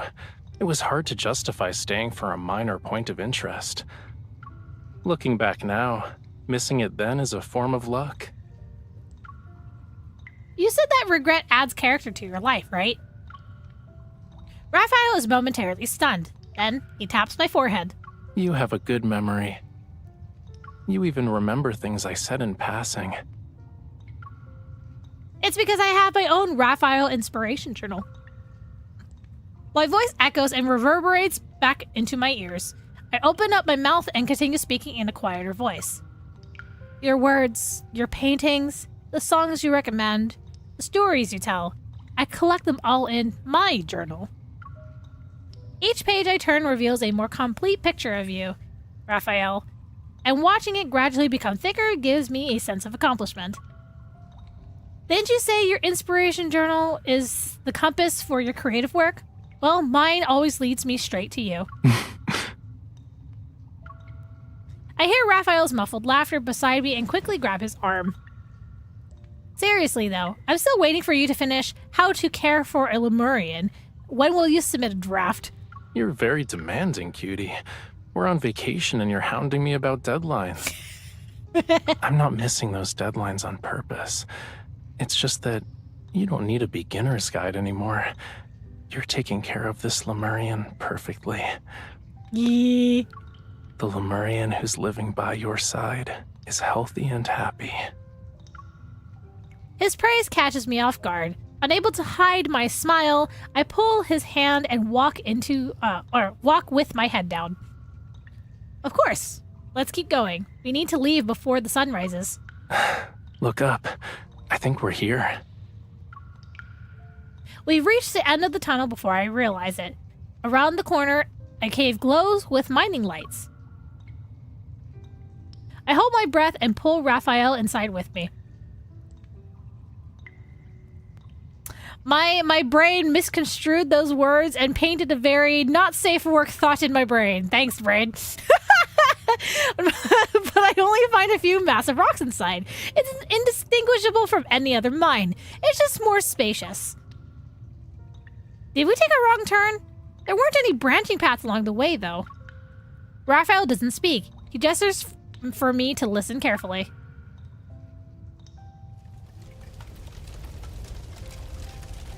Whoa. Following the sound, I discover a precipice behind the rocks. A faint blue light is being reflected off the walls. This must be it.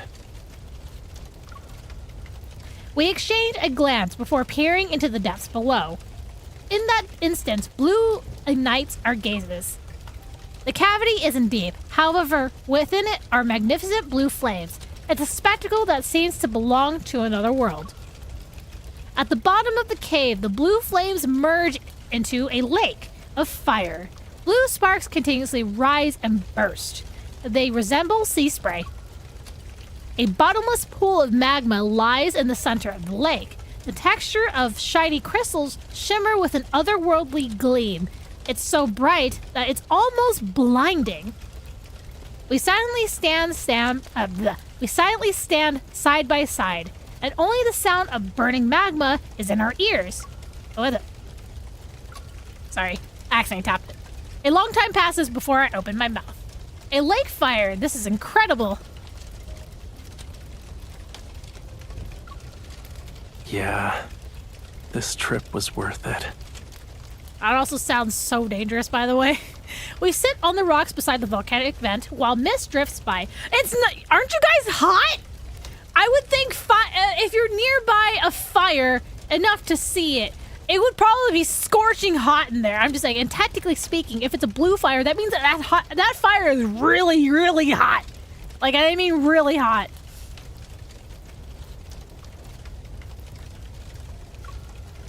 Do you remember the adventure you gave me for my birthday last year?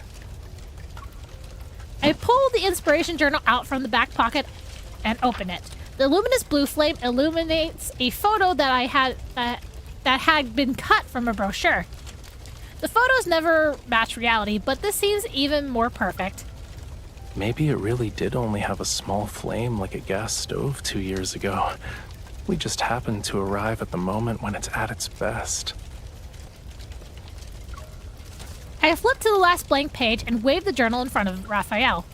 Despite the false advertisement, I think this special view would be perfect as a final entry. What do you think? Of course.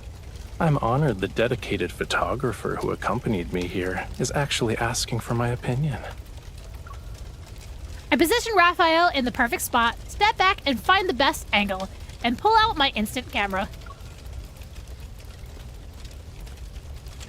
When I look through the viewfinder, I discover Rafayel's figure is no longer there. Rafayel, stop moving around. This is the only... Raphael's hand rests on my waist as he guides me to turn in a different direction and gently pushes me down a little. What? He takes the camera in from my hands, and with a quick flick of his wrist, Rafayel turns lens in another direction. I hear the sound of a shutter. Stunned, I stand there as Rafayel looks at me. Trust me, this spot is the best. Rafayel takes out the photo that has yet to be developed and gives it to me. He smiles as he points to the journal in my hand. I think it's more fitting to call it a memory album. Aside from the inspiration I collected during some trips, it also has things that are very precious to me. Like? The freedom to stop whenever I want to in this world, and the comfort of someone being my anchor. He opens my palm, places the photo in it, and then intertwines his fingers with mine. Did you know? After underwater volcanoes erupt, the cooling lava sometimes forms rocks that create small islands. They gradually become stretches of land that serve as a home for plants. People will eventually set foot on them too. I was lucky enough to witness an underwater volcanic eruption, and I found that perfect island where I feel like I truly belong. Embraced by our warmth, the photo in our hands is now clear. In the photo, Rafayel is looking at the camera, his eyes filled with joy. I'm looking at him, and the sea of vibrant blue flames blooms behind us. Look, the view from our island is beautiful. Oh, that was so romantic! I love it. I love it. Oh my god. I'm not gonna lie, I feel like the story for Heat Wave Tour was definitely better than the Wedding Banner one. For Rafayel anyway. That's just my opinion. Feel free to say if I'm wrong or not, but like I actually like that a lot more than the Wedding Banner one. But okay, we need to go back to the Kindled and see the other option. Let's see. Rafayel. Alright. Okay, once again, I'm not going to touch the screen. I'm not going to interact at all. So.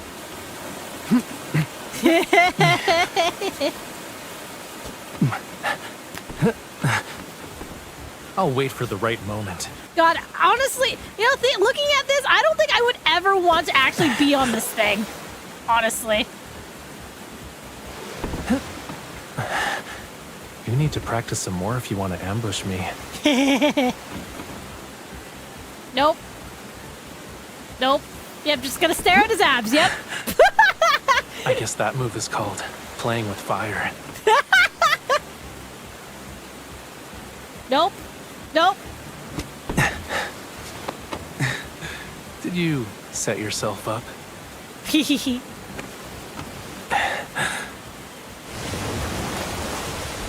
Yay!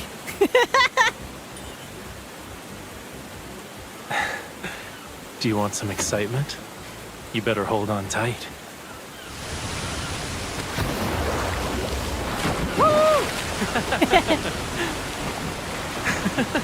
Yeah, this looks so scary, man.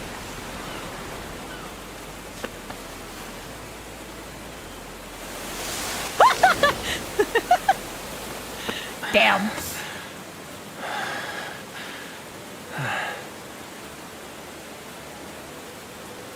Rainbow! Yay. Cute. Is this scene still the same? Don't move. It's not dry yet.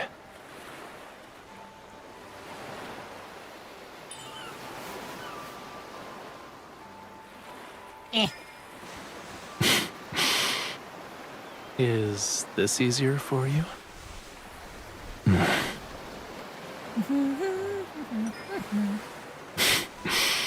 God.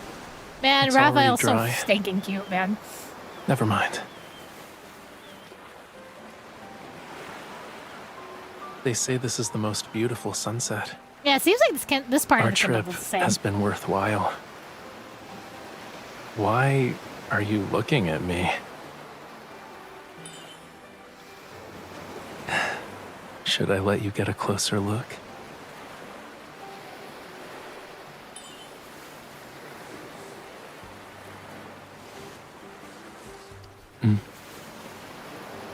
The best sunset. Okay, it looks like the scene's still the same. That's a little disappointing.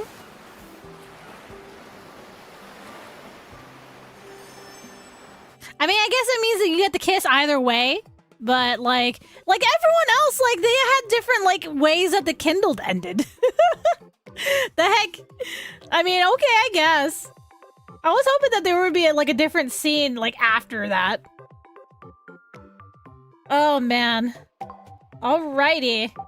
That's about it for today, guys. Oh my gosh. The only time we got different endings was no. So like what I'm talking about is that everyone else is kindled for this event, for this banner, at least like depending on what you did in the Kindled, like it differentiated like the animation that was shown and also ended differently. At least the Kindled part. But for Raphael's, it doesn't matter. Like, yeah, you get the different animation of whether like you end up holding him or he ends up holding you in that part. But like afterwards, it's still the same kiss. It's like still the same interaction. So I'm like, why did he only get like one like sort of ending for his Kindle versus everyone else had like 2 different endings? That's what I mean. But yeah, the only time like there was like truly like a different ending was probably in the Catch-22, but yeah. Oh man. Alrighty. Well, guys. I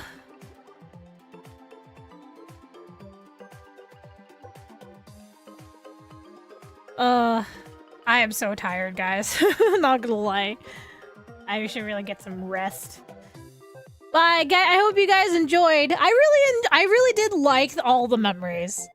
In terms of like all of the multi-banners so far, I'm just thinking.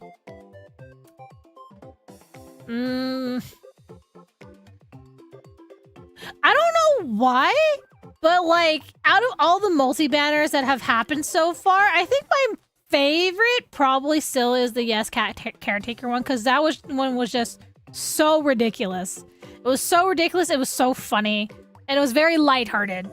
Not to mention like subtly sus for some of for some of the guys. I'm just sad Caleb wasn't a part of it. If I had to pick a banner that also involves Caleb,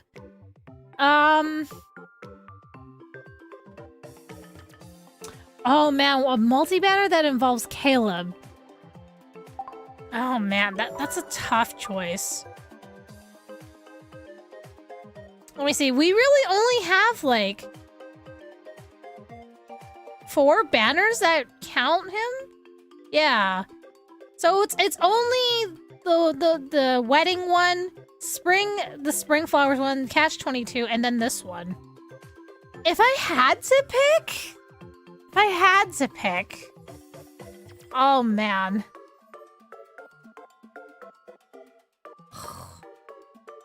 What one with Caleb did I actually like? Oh man, is it really Catch-22? My only gripe about Catch-22 is that those stories were long. Those were a little too long. Flo's like for the spring banner. I like the spring banner overall. Caleb's floating floor letter was not my favorite though in terms of the memories, just because it got way too angsty.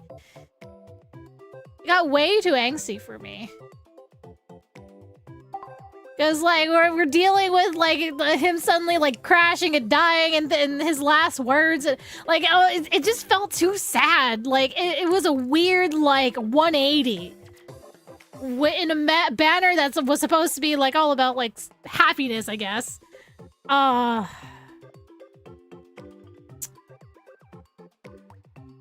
I guess I'm gonna have to say it's Catch-22, then. Yeah, I'm gonna have to say it's Catch-22. Are you...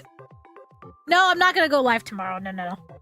The weekends I generally take off unless there is an event happening. If I do stream again, it's probably not gonna be for specifically Love and Deepspace. I probably won't be streaming again until Zane's birthday. So whenever that will be, I'm gonna guess that's gonna drop. Okay, so it is the 15th right now. The event goes for how long? It ends in 15 days. It's gonna be a while. Wow, we have literally the rest of this month. This is probably the longest time frame that they've given us for a banner. Not gonna lie, because these multi banners usually last like at most 2 weeks, maybe I want to say two weeks to like 20 days. Like, damn. They given us a long time, but I'm guessing it's because they're trying to pad out the for Zane's birthday, because Zane's birthday is on it's on the 6th, right? I remember my man's birthday correctly. Shit. Oops. Wrong tab. No, his birthday's on the 5th. Yeah, his birthday's on the 5th, which is 3 Fridays from now. So they usually start the event 5 days before the birthday actually starts. So, so the beginning of September is probably when the Zane birthday event starts. And so therefore we might get a trailer in the last week of August. So I'm gonna guess the trailer's probably gonna drop around the 27th, 28th, or 29th.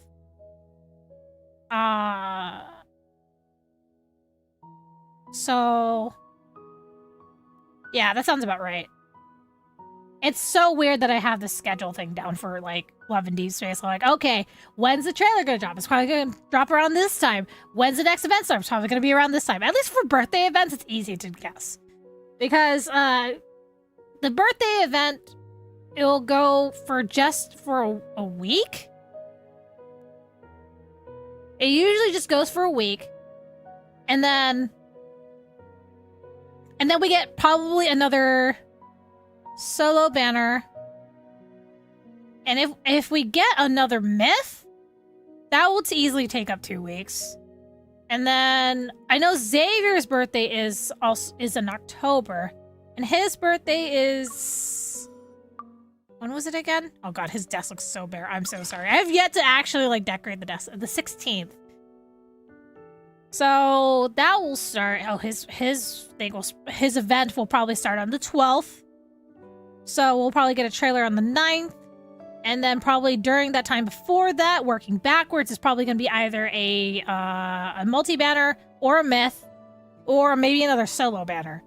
I don't know. And then, you know, it'd be really nice if they actually gave us a Halloween banner for like the end, for actual Halloween. It would be nice. I would like to see the guys dressed up as ghouls and ghosts and whatnot. Like, I would love to see them in Halloween costumes. It would be great. Will they do it this year, though? I have no idea. I have no idea.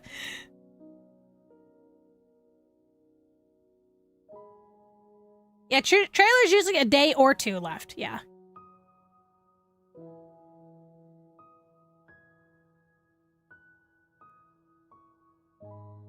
Oh, goodness. I'm just trying to think. Yeah, also, I am throwing another birthday event for Zane IRL, so I'll try to get pictures and try to post that online. I'm so sorry. I'm so bad at, like, vlogging, guys. I'm not gonna lie. Like, I'm so nervous about putting up vlogging content because I don't know if you guys actually want to see vlogging content from me for when I do IRL event stuff. Because I like going to a lot of Love and Deepspace IRL fan events that are in my area. But I'm also afraid of, like, doxing myself or giving, like, ammunition for potential stalkers, you know? So, like, I don't like to talk about, like, where I am specifically unless it's, like, a big event. Like, for instance, Anime Expo. Like, I let you guys know, oh, yeah, I'll go to Anime Expo. Yeah, sure. Because there's a lot of people. And Anime Expo is a paid ticketed event. So if anyone was so bold enough to stalk me, they had to make sure to pay a lot of money to even get into Anime Expo. You know what I mean? All these other fan events, though, they're free. They're generally free entry, so I don't want there to be suddenly stalkers in my area. So I'm like, you know? But, yeah. I don't know if we'll get a Winter Fluff once we got on, yeah. Honestly, I'm not gonna be, so here's the thing. If you're talking about super duper spicy banners, super duper spicy, there seems to be a trend when they actually drop the spicy banners. It's usually, well, last year we got a spicy banner for, mid-autumn, which was Misty Invasion? Misty Invasion? I think it was Misty Invasion. What? I'm gonna look up my calendar thing. New window. If it actually loads anyway.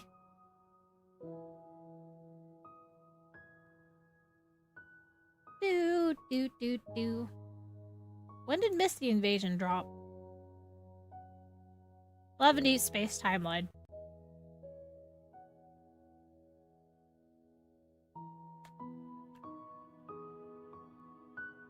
Misty Invasion dropped.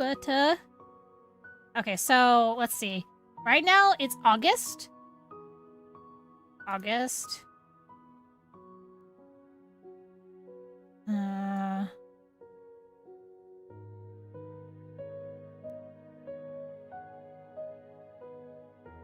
Oh yeah. So Misty Invasion dropped around August 7th to August 27th.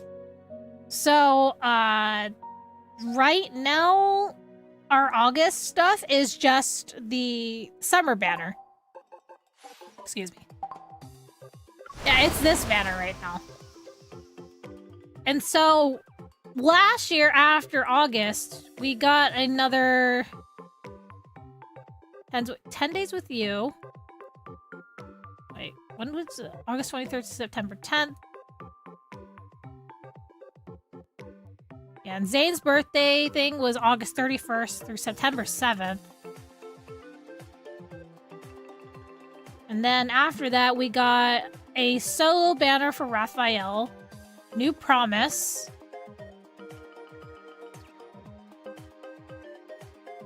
And then in late September, early October, we got our first branching story?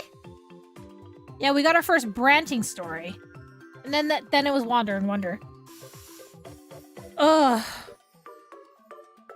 But if there's gonna be a myth, most likely I want to say the myth will probably drop for Zane late September. This is just me going based off of last year's releases.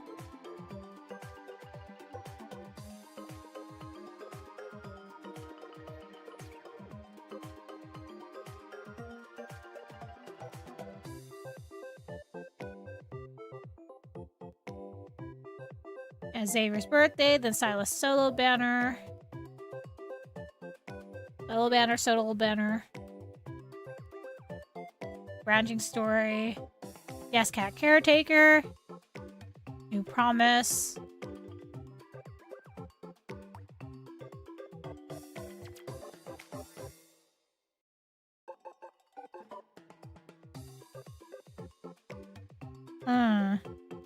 Yeah. Oh. Okay. Guys, I'm so tired. I'm so tired. We still need Silas and Kale branches. Yeah. So if there was branching stories, either they're gonna release late September, or they're gonna release after Zane's new myth. If they do release the new myth in late September, I have no idea. Still need a spicy banner for. Oh, we got a sort of spicy banner. But if you mean like Nightly Rendezvous spicy, that's probably not going to be until either New Year's or the anniversary. So, yeah. Nightly Rendezvous was an anniversary. Nightly Rendezvous was before the anniversary, technically. Or was it during? No, it was during. It was during. Because it just started at the end of the year and went into the new year. And, we also got the spicy 4-star memories, which was like Silent Poem and all that stuff. So, yeah. Anyway, I'm gonna call it here for the stream, guys. Thank you guys so much for joining me. Make sure to follow me if you haven't already, or subscribe, whether you're on Twitch or YouTube. So YouTube, I'll probably won't see you again unless for another stream, at least not until Zane's birthday. So I will schedule that when we actually get an official announcement.